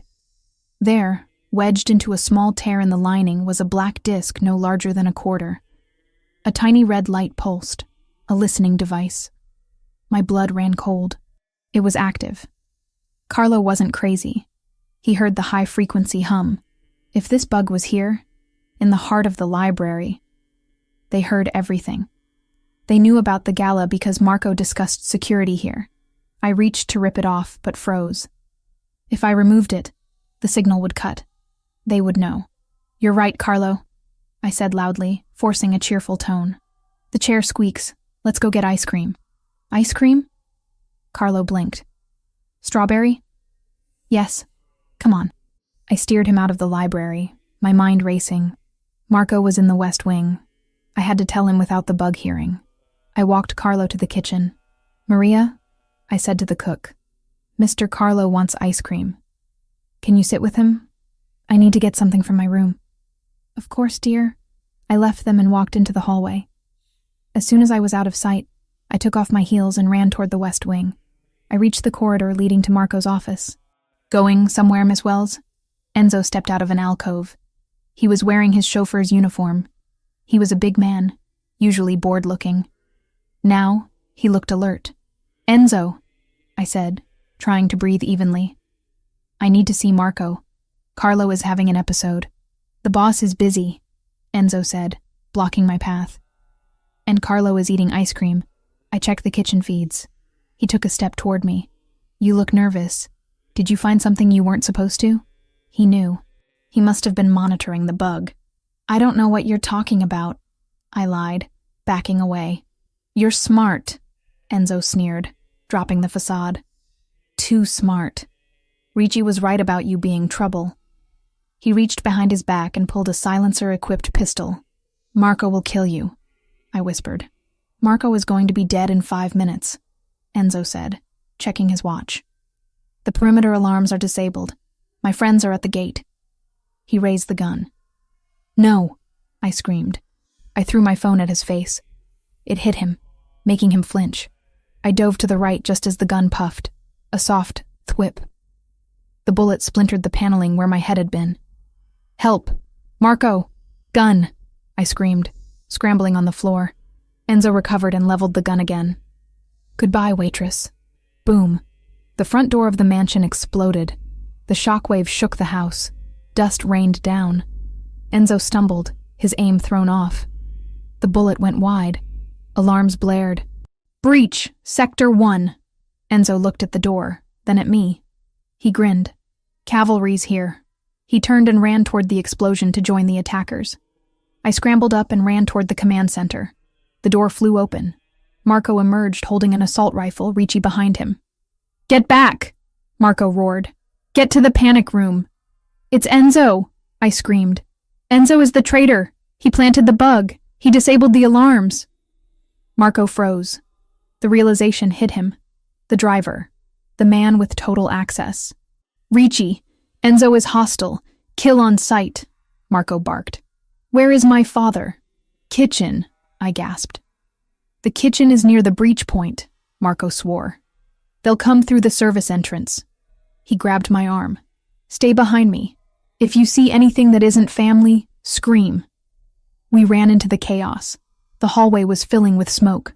Through the haze, I saw men in tactical gear moving with precision. Contact front, Marco yelled, opening fire. The hallway erupted. It was deafening. I stayed glued to Marco's back. We pushed forward, stepping over the body of a guard. We reached the kitchen door. Marco kicked it open. The scene froze my blood. Maria was on the floor. Carlo was standing in the middle of the room, looking confused, and Enzo was behind him, arm around his neck, gun to his temple. 3 Albanian mercenaries stood by the back door. "Drop it, Marco!" Enzo shouted. Marco lowered his rifle slowly. His face was a mask of rage. "Let him go," Marco said calmly. "He's an old man. He's your weakness," Enzo spat. "I told them to kill the wolf, take the cub, or the old dog." Enzo sneered at me. "And you brought the girlfriend, 2 for the price of 1. Let them go and I let you walk," Marco offered. "I'm already walking," Enzo laughed, backing toward the door. "And I'm taking him." Marco was trapped. He couldn't shoot. Enzo was too well covered by Carlo. I looked at the counter near Enzo. There was a can of high-pressure oven cleaner next to the stove Maria had been using. The burner was still lit. I looked at Marco. A microscopic nod. "Enzo!" I screamed. He flinched, glancing at me. I grabbed the can and hurled it at the open flame. Boom! The can exploded in a ball of chemical fire. Enzo jerked back. Marco lunged. He covered the distance instantly, tackling Enzo away from Carlo. The gun went off into the ceiling. "Run, Chloe, get him out!" Marco roared, grappling with Enzo. The mercenaries opened fire. I dove for Carlo, dragging him behind the marble island. "Come on, Carlo," I sobbed, pulling him toward the pantry. "Marco is fighting," Carlo said. "Marco is busy." I shoved him into the pantry. I looked back. Marco was beating Enzo, but the mercenaries were advancing. Marco was exposed. "Marco!" I screamed. He rolled off Enzo, grabbed his rifle and fired. 1 mercenary dropped. Ricci burst in, engaging the second.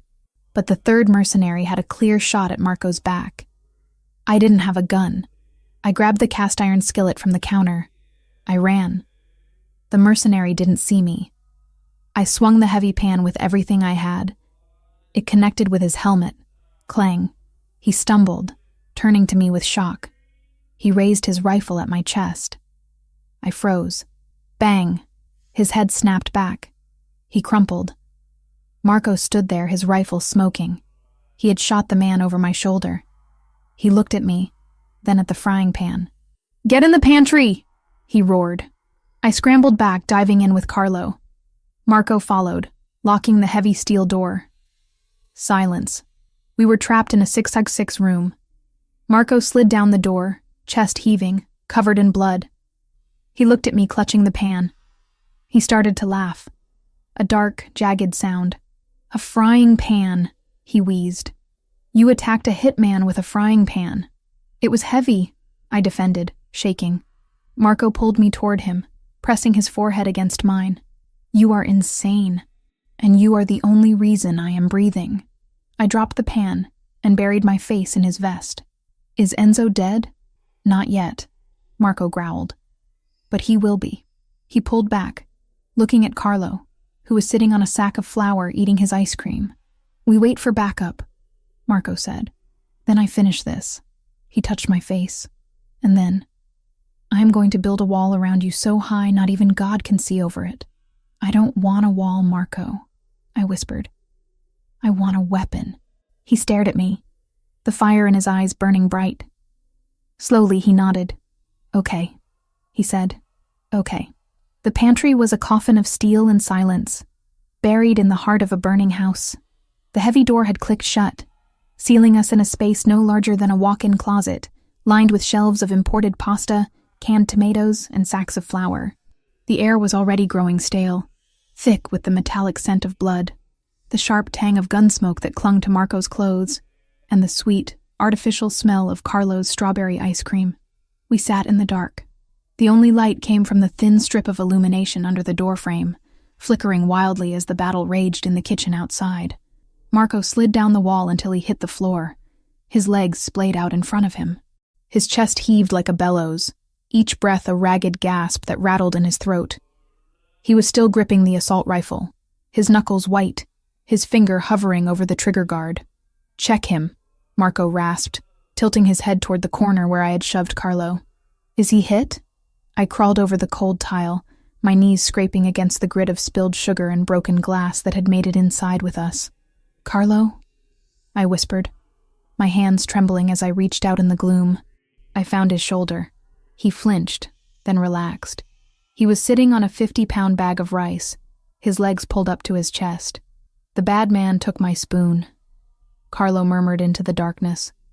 He sounded small, younger than his years, stripped of the dignity he usually wore like armor. "I know, Carlo.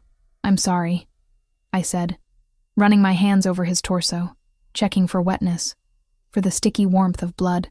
His tuxedo jacket was torn, and he was shaking violently, but he seemed whole. "He's okay, Marco, just scared." "Good," Marco breathed. "Good." I turned back to Marco. In the flickering light from under the door, I saw the dark stains spreading across the shoulder of his tactical vest. "You're bleeding," I said, panic spiking in my chest. "Grazed," he dismissed, though his voice was tight with pain. Ricci's shotgun spread. "Friendly fire. It's nothing." "It's not nothing," I insisted, crawling toward him. I reached for the med kit that was mounted on the wall.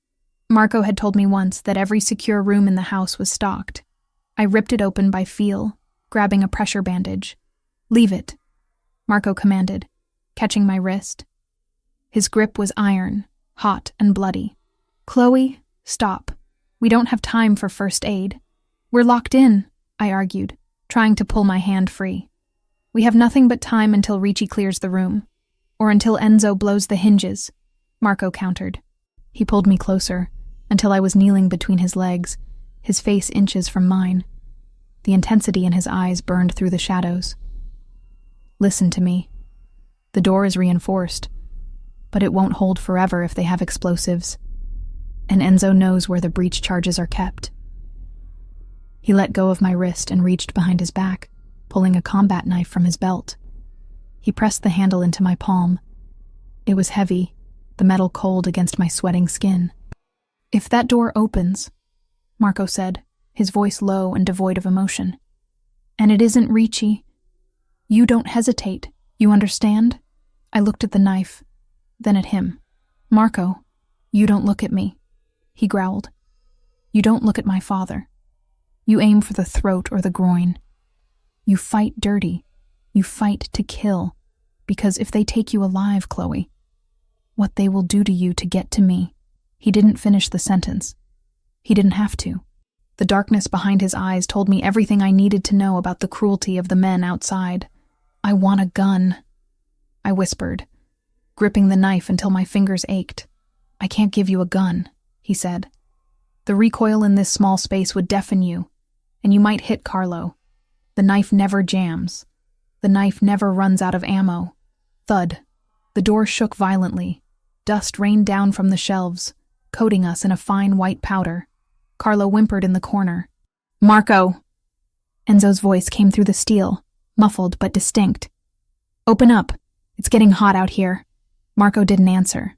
He raised his rifle, aiming it squarely at the center of the door. "Come on, boss," Enzo shouted, and I heard the manic edge in his voice. The desperation. "The Albanians are pulling back. They left me. Let me in and we can talk. I have intel. I know who paid for the hit." Marco stayed silent. His breathing slowed, becoming rhythmic, controlled. He was a statue of violence waiting to be animated. "Don't listen to him," I whispered. "I'm not," Marco murmured. "I'm counting his rounds. He fired 12 shots in the kitchen. He has 3 left in that clip." Thud. Thud. "Open the goddamn door!" Enzo screamed, kicking the steel. "I have the detonator, Marco. I'll bring the whole ceiling down on us." "He's lying," Marco said to me, though his eyes never left the door.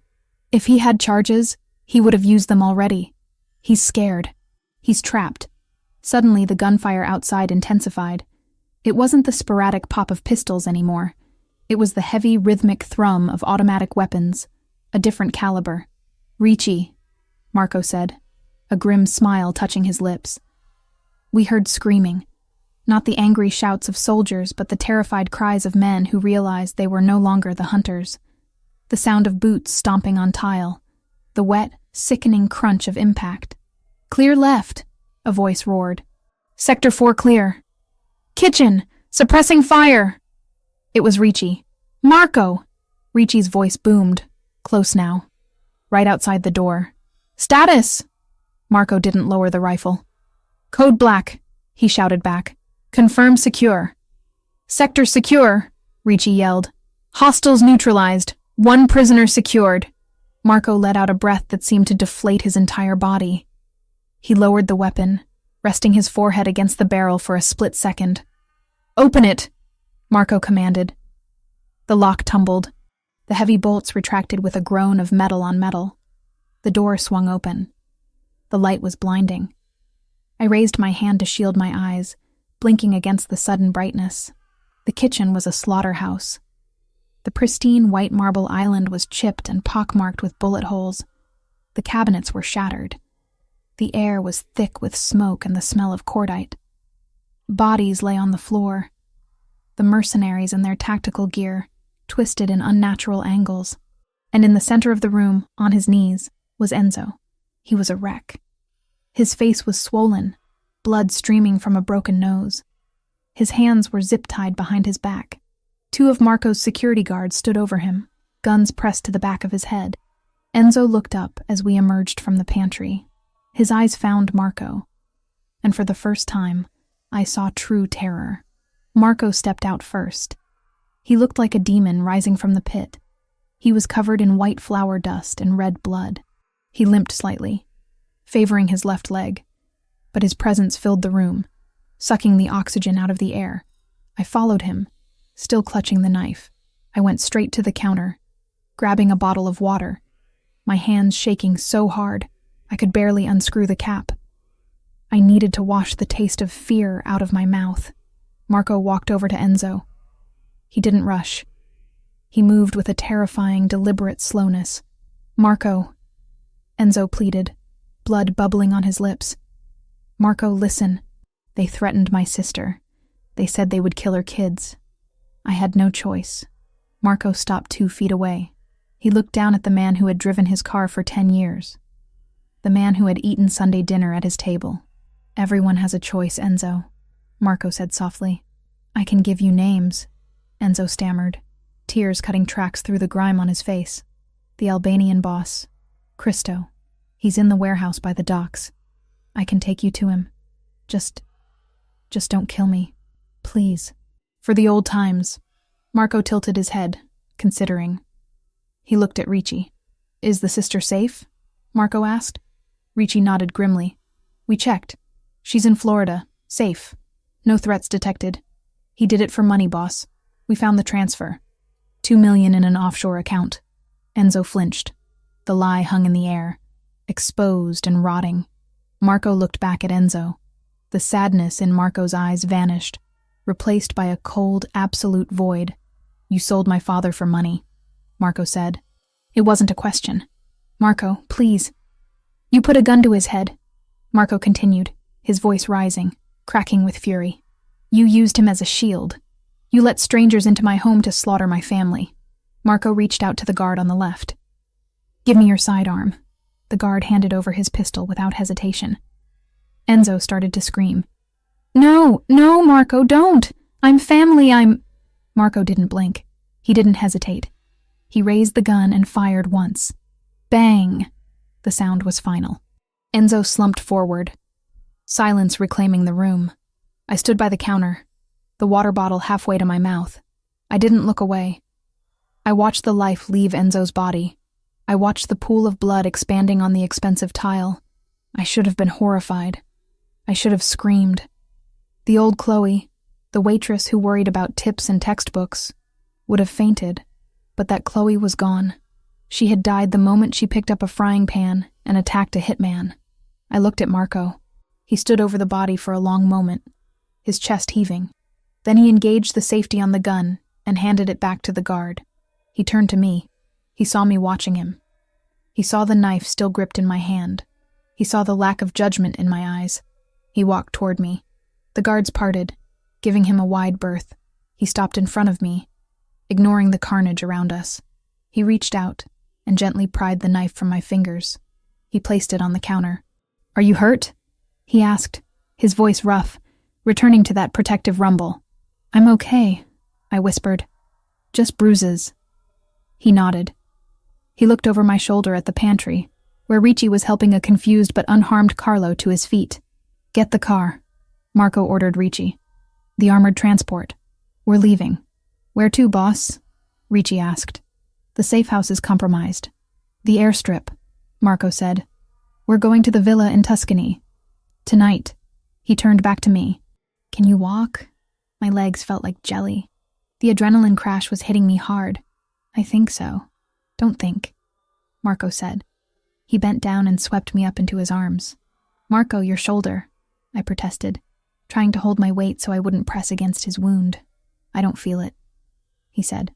He carried me out of the kitchen, stepping over the debris, stepping over the past.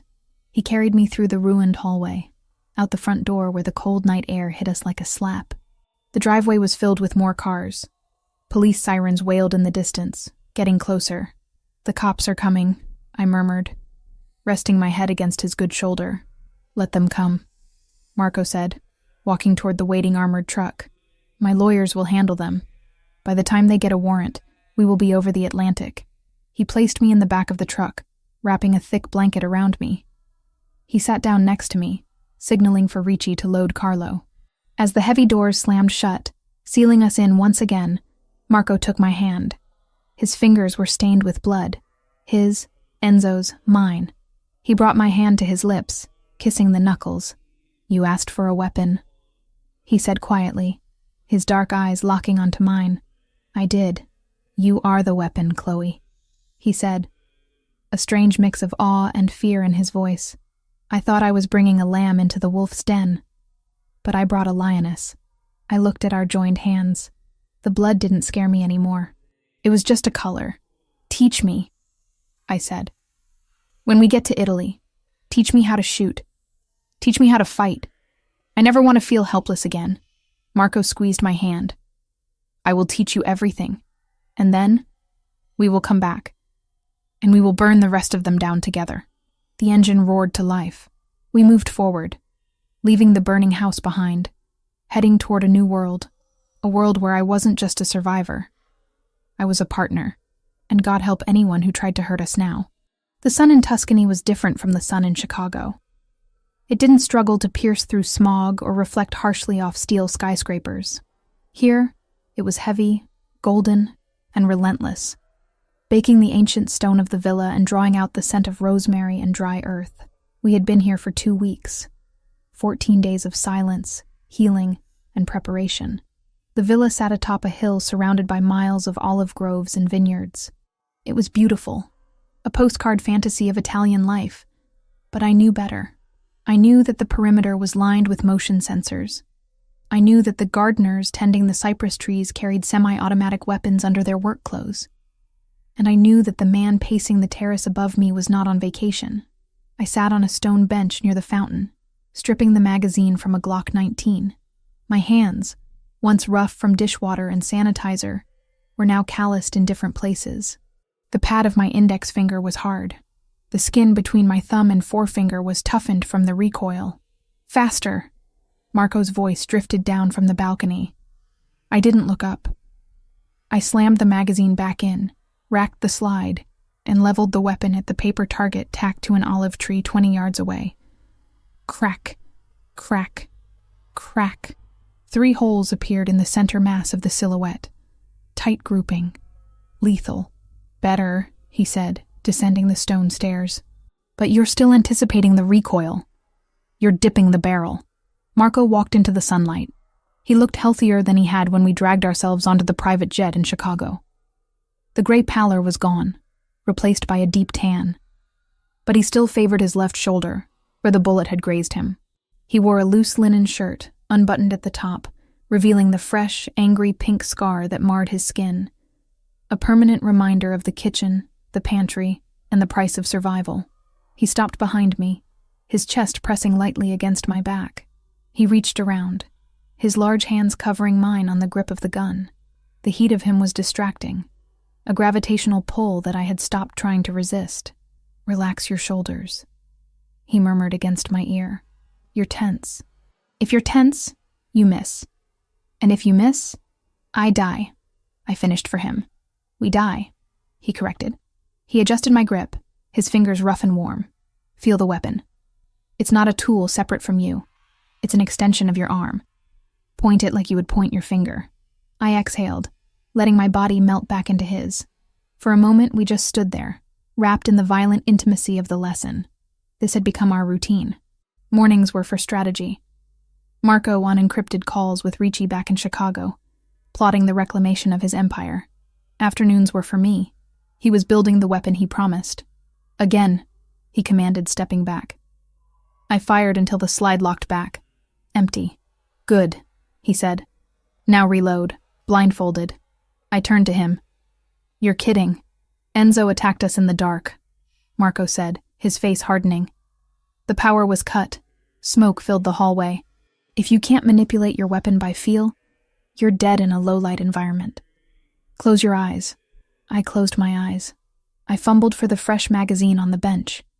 The metal was hot from the sun. I found the release, dropped the empty mag, and guided the new one in. It snagged. I cursed softly, adjusted the angle, and slammed it home. I racked the slide. Time? I asked, opening my eyes. 4 seconds, Marco said, checking his watch. Too slow. Ideally, it should be under 2, but it's an improvement. He took the gun from me, engaged the safety, and placed it on the bench. Then he looked at me. Really looked at me. You're tired, he observed. I'm fine. You've been drilling for 4 hours, Chloe. Your hands are shaking. My hands are shaking because I'm angry, I said, wiping sweat from my forehead. Ricci called this morning. I heard you shouting. Marco sighed, running a hand through his dark hair. The movement tugged at his wound, and he winced slightly. Ricci is holding the line, but barely. The Albanians have moved into the Southside territories. They're burning businesses that pay us protection. They're trying to starve us out. Then why are we still here? I demanded. Carlo is safe.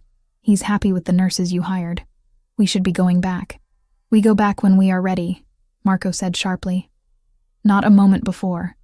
I will not bring you back into a war zone until I know you can survive it. I survived the kitchen, I countered, stepping closer to him. I survived the pantry. You got lucky, he growled. Luck runs out. Skill doesn't. He turned and walked toward the edge of the terrace, looking out over the rolling hills. I followed him. The distance between us, usually filled with training commands or tactical discussions, felt different today, heavier. You're afraid, I said softly. He didn't turn. A leader isn't allowed to be afraid. I'm not talking to the leader. I'm talking to Marco.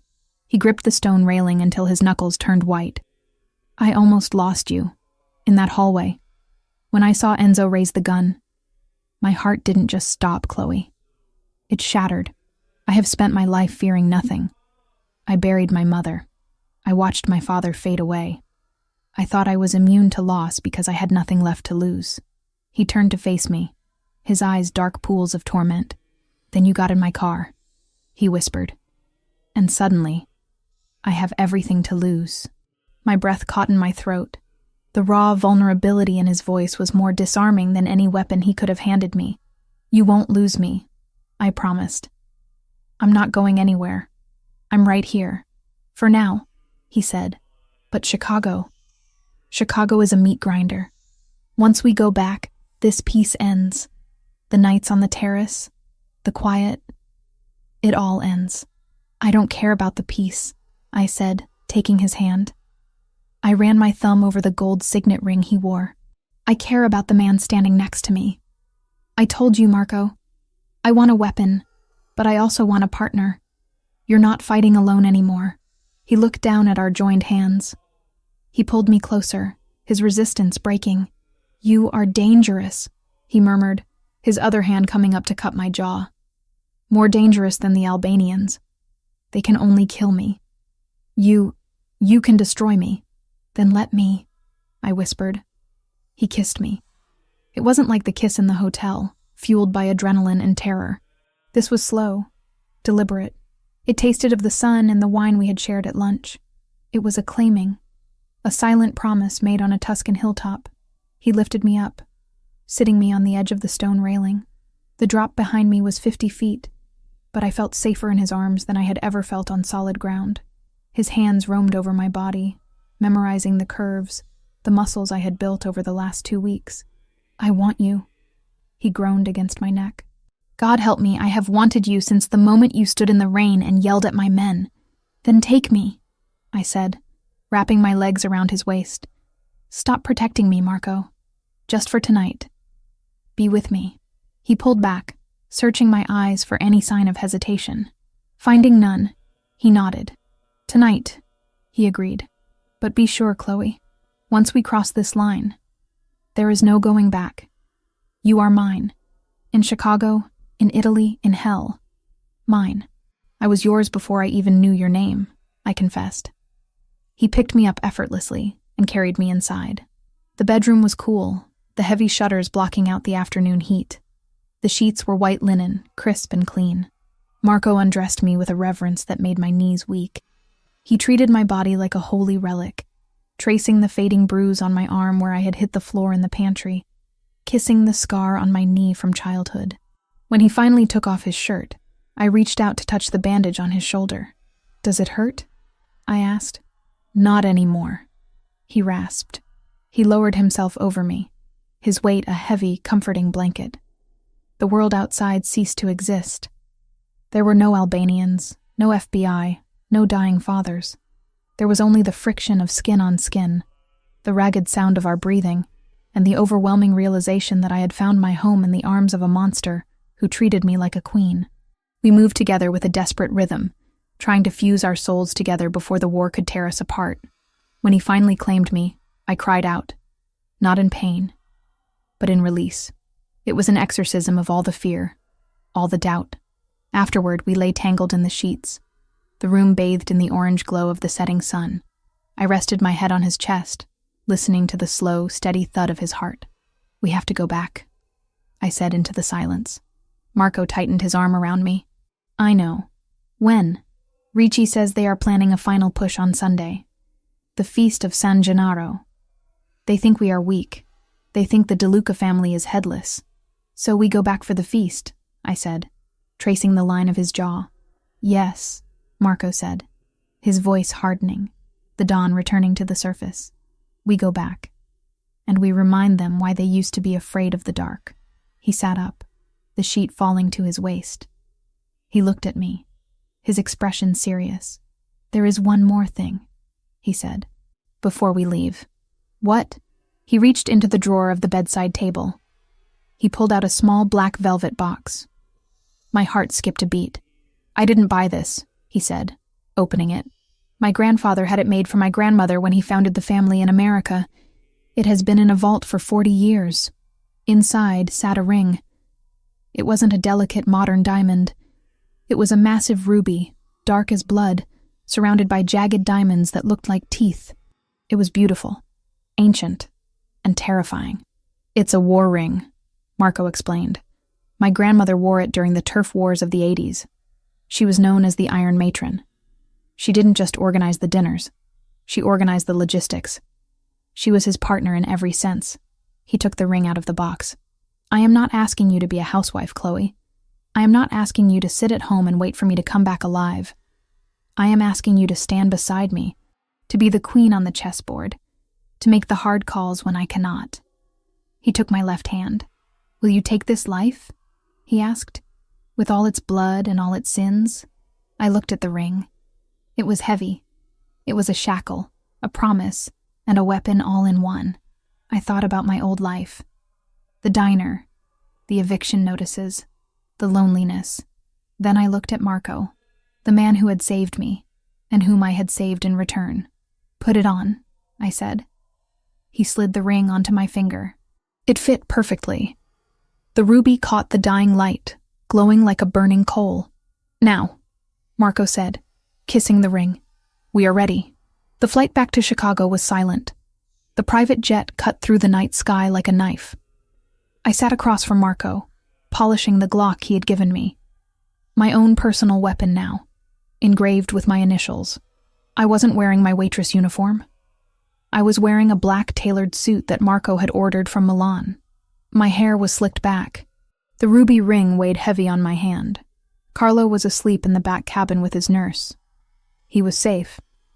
But we were flying into the fire. Ricci is meeting us at the private hangar, Marco said, looking up from his tablet. He has the car ready. The Albanians are gathered at the warehouse district. They are celebrating. They think they have won. They're wrong, I said, snapping the slide of my gun forward. Marco smiled. It was a dark, wolfish smile that promised violence. Yes, he agreed. They are. I looked out the window at the lights of Chicago appearing on the horizon. It looked different from up here. It didn't look like a place of struggle anymore. It looked like a kingdom waiting to be reclaimed. I wasn't Chloe Wells, the poor girl who helped an old man in the rain. Not anymore. I was Chloe DeLuca, and I was coming home to take out the trash. Are you ready? Marco asked as the landing gear deployed with a mechanical thud. I looked at him, feeling the cold steel of the gun against my hip and the warmth of his ring on my finger. Let's go to work, I said.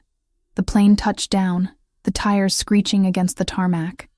We were back, and this time, we weren't running. We were hunting. Chicago in the winter was a beast of a different nature than the rain-soaked city I had known in the fall. The rain washed things away, but the snow buried them. It covered the grime, the blood, and the secrets under a blanket of pristine, blinding white. I stood by the floor-to-ceiling window of the master bedroom suite, watching the flakes drift down onto the estate grounds. The landscape was unrecognizable from the night I had first arrived with my battered suitcase and my fear. The gardens were dormant, the statues capped in white, and the new perimeter fence, 12 feet of wrought iron and hidden sensors, was almost invisible against the gray sky. 3 months. It had been 3 months since we returned from Tuscany, 3 months of learning how to breathe without waiting for the next explosion, of waking up to the sound of birds instead of gunfire, instead of the crunch of boots in gravel. 3 months of Carlo's slow, stubborn recovery and of me finally finishing assignments in the library I used to only dust, my laptop balanced between medical charts and security reports. 3 months since the night that became known in the underworld whispers as the Red Sunday. I looked down at my hand resting on the cold glass.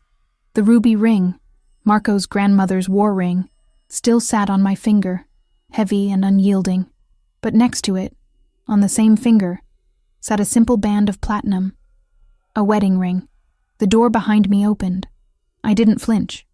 I didn't reach for the gun strapped to my thigh under my silk robe. I knew the cadence of those footsteps. I knew the weight of them. You're up early, Marco said. His arms came around me from behind, wrapping me in heat and the scent of sandalwood. He kissed the curve of my neck, his stubble grazing my skin.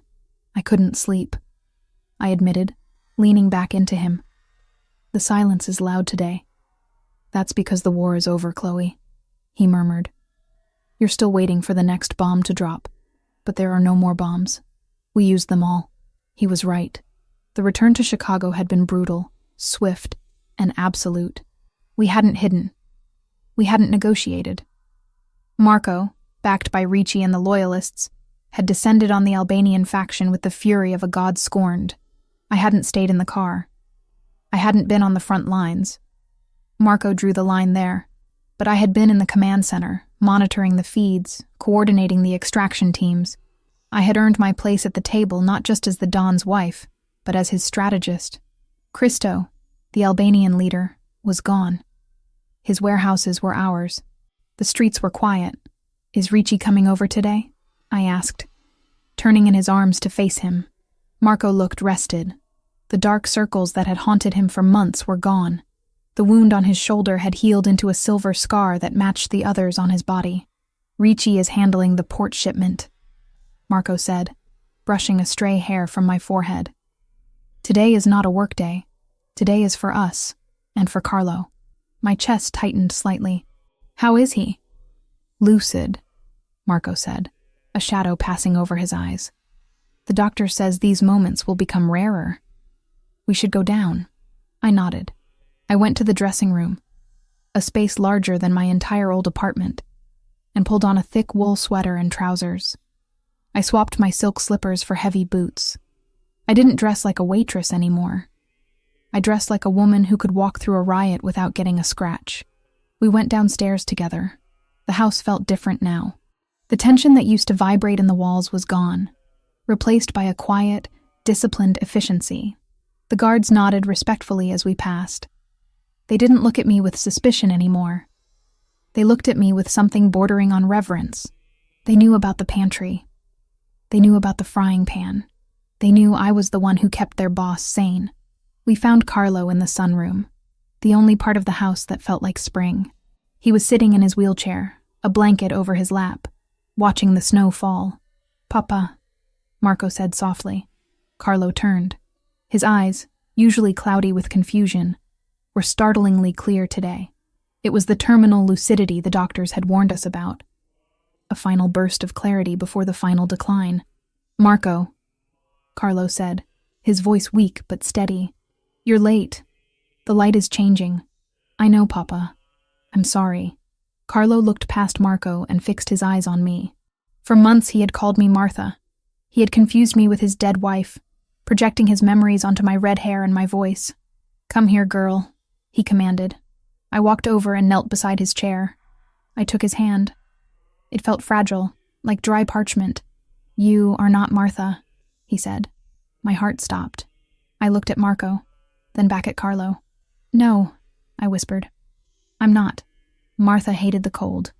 Carlo continued, his gaze drifting to the window. "She would never have stood in the rain. She would never have fought in a kitchen." He looked back at me, squeezing my hand with surprising strength.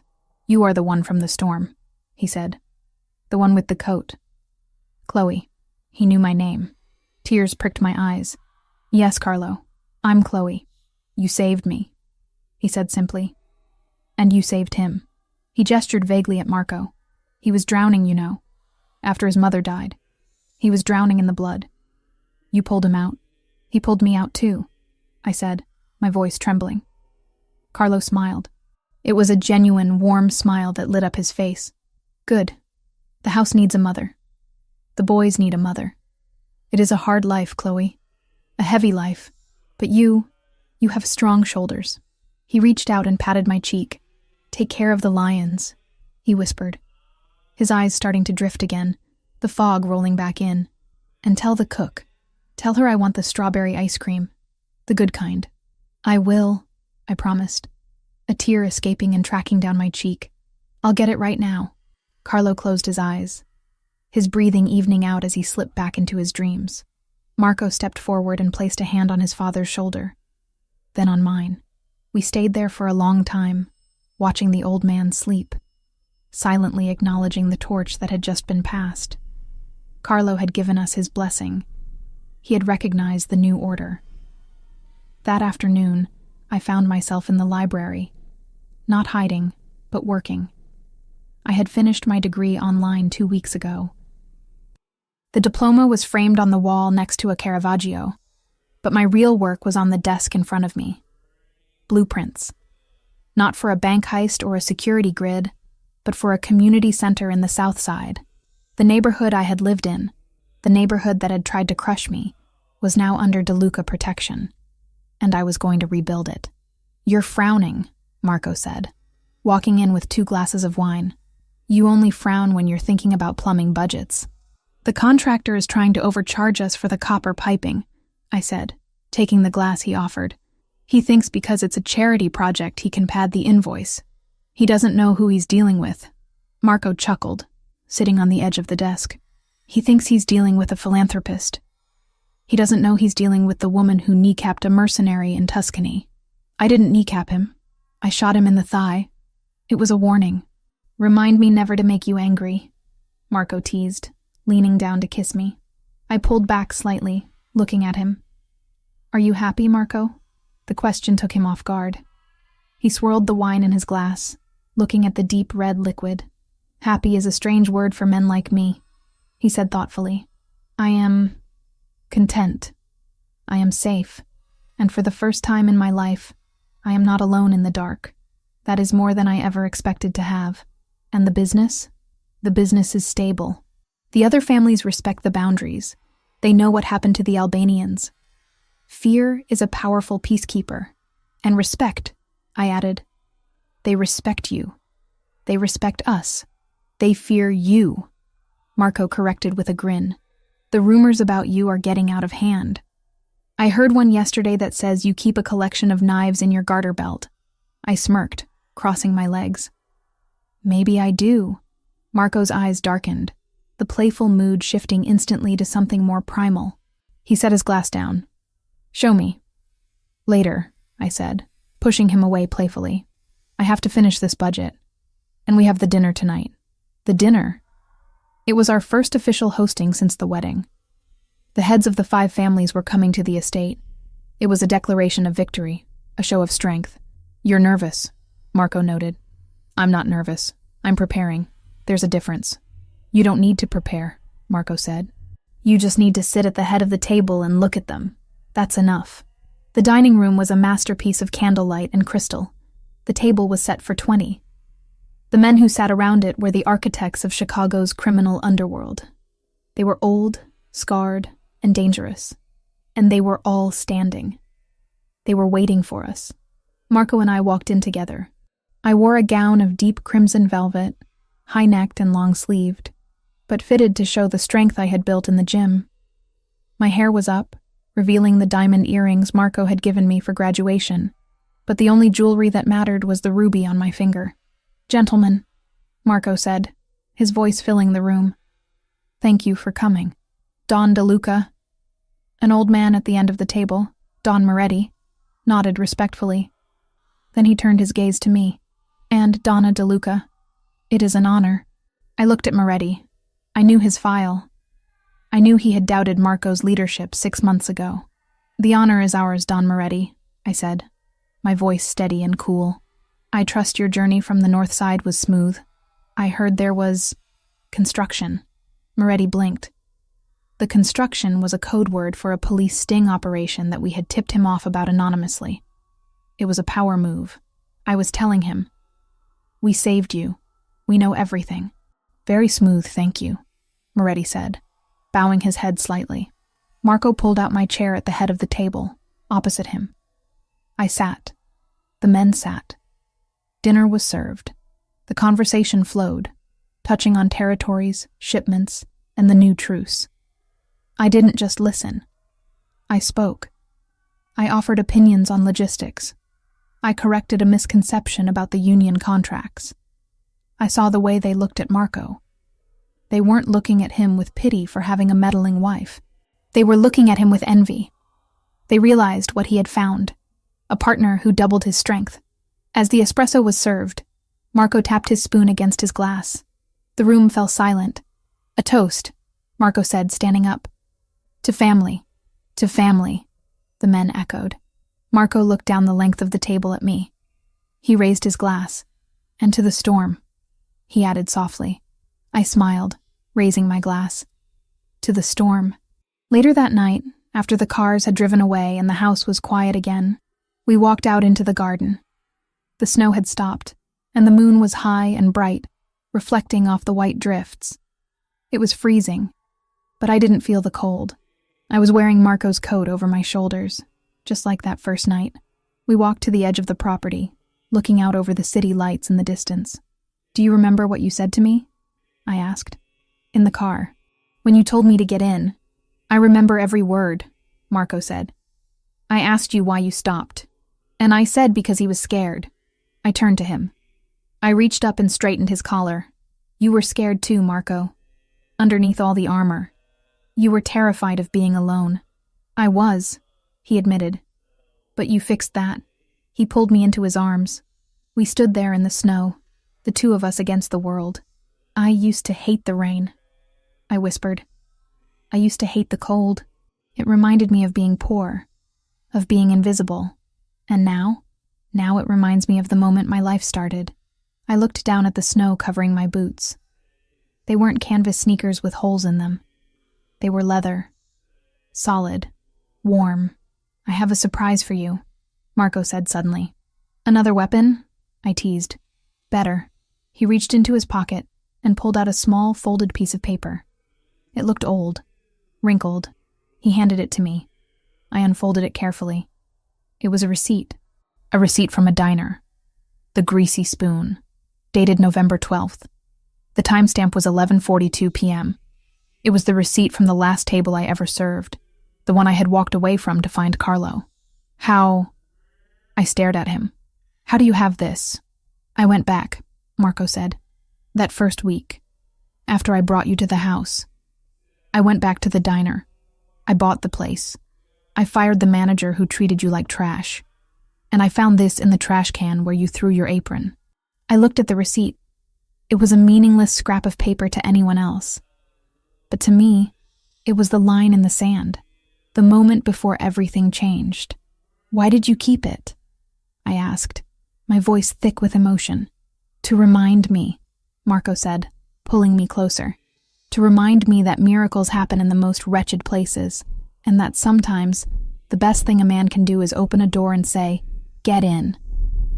I laughed, a sound of pure joy that echoed in the cold night air. "Take me home, Marco," I said.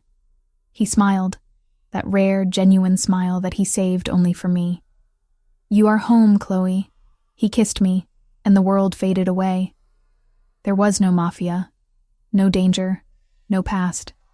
There was only the snow, the silence, and the man who had taken my hand in the rain and never let go. We walked back toward the house, our footprints mingling in the snow, leaving a trail that led straight to the front door. The lions at the gate watched us pass, silent guardians of the life we had built. I touched the ring on my finger. I touched the gun at my hip. I looked at the man by my side. I was ready for whatever came next. The future was unwritten, but for the first time in my life, I wasn't afraid to pick up the pen. The waitress was gone. The queen had risen. And long live the queen.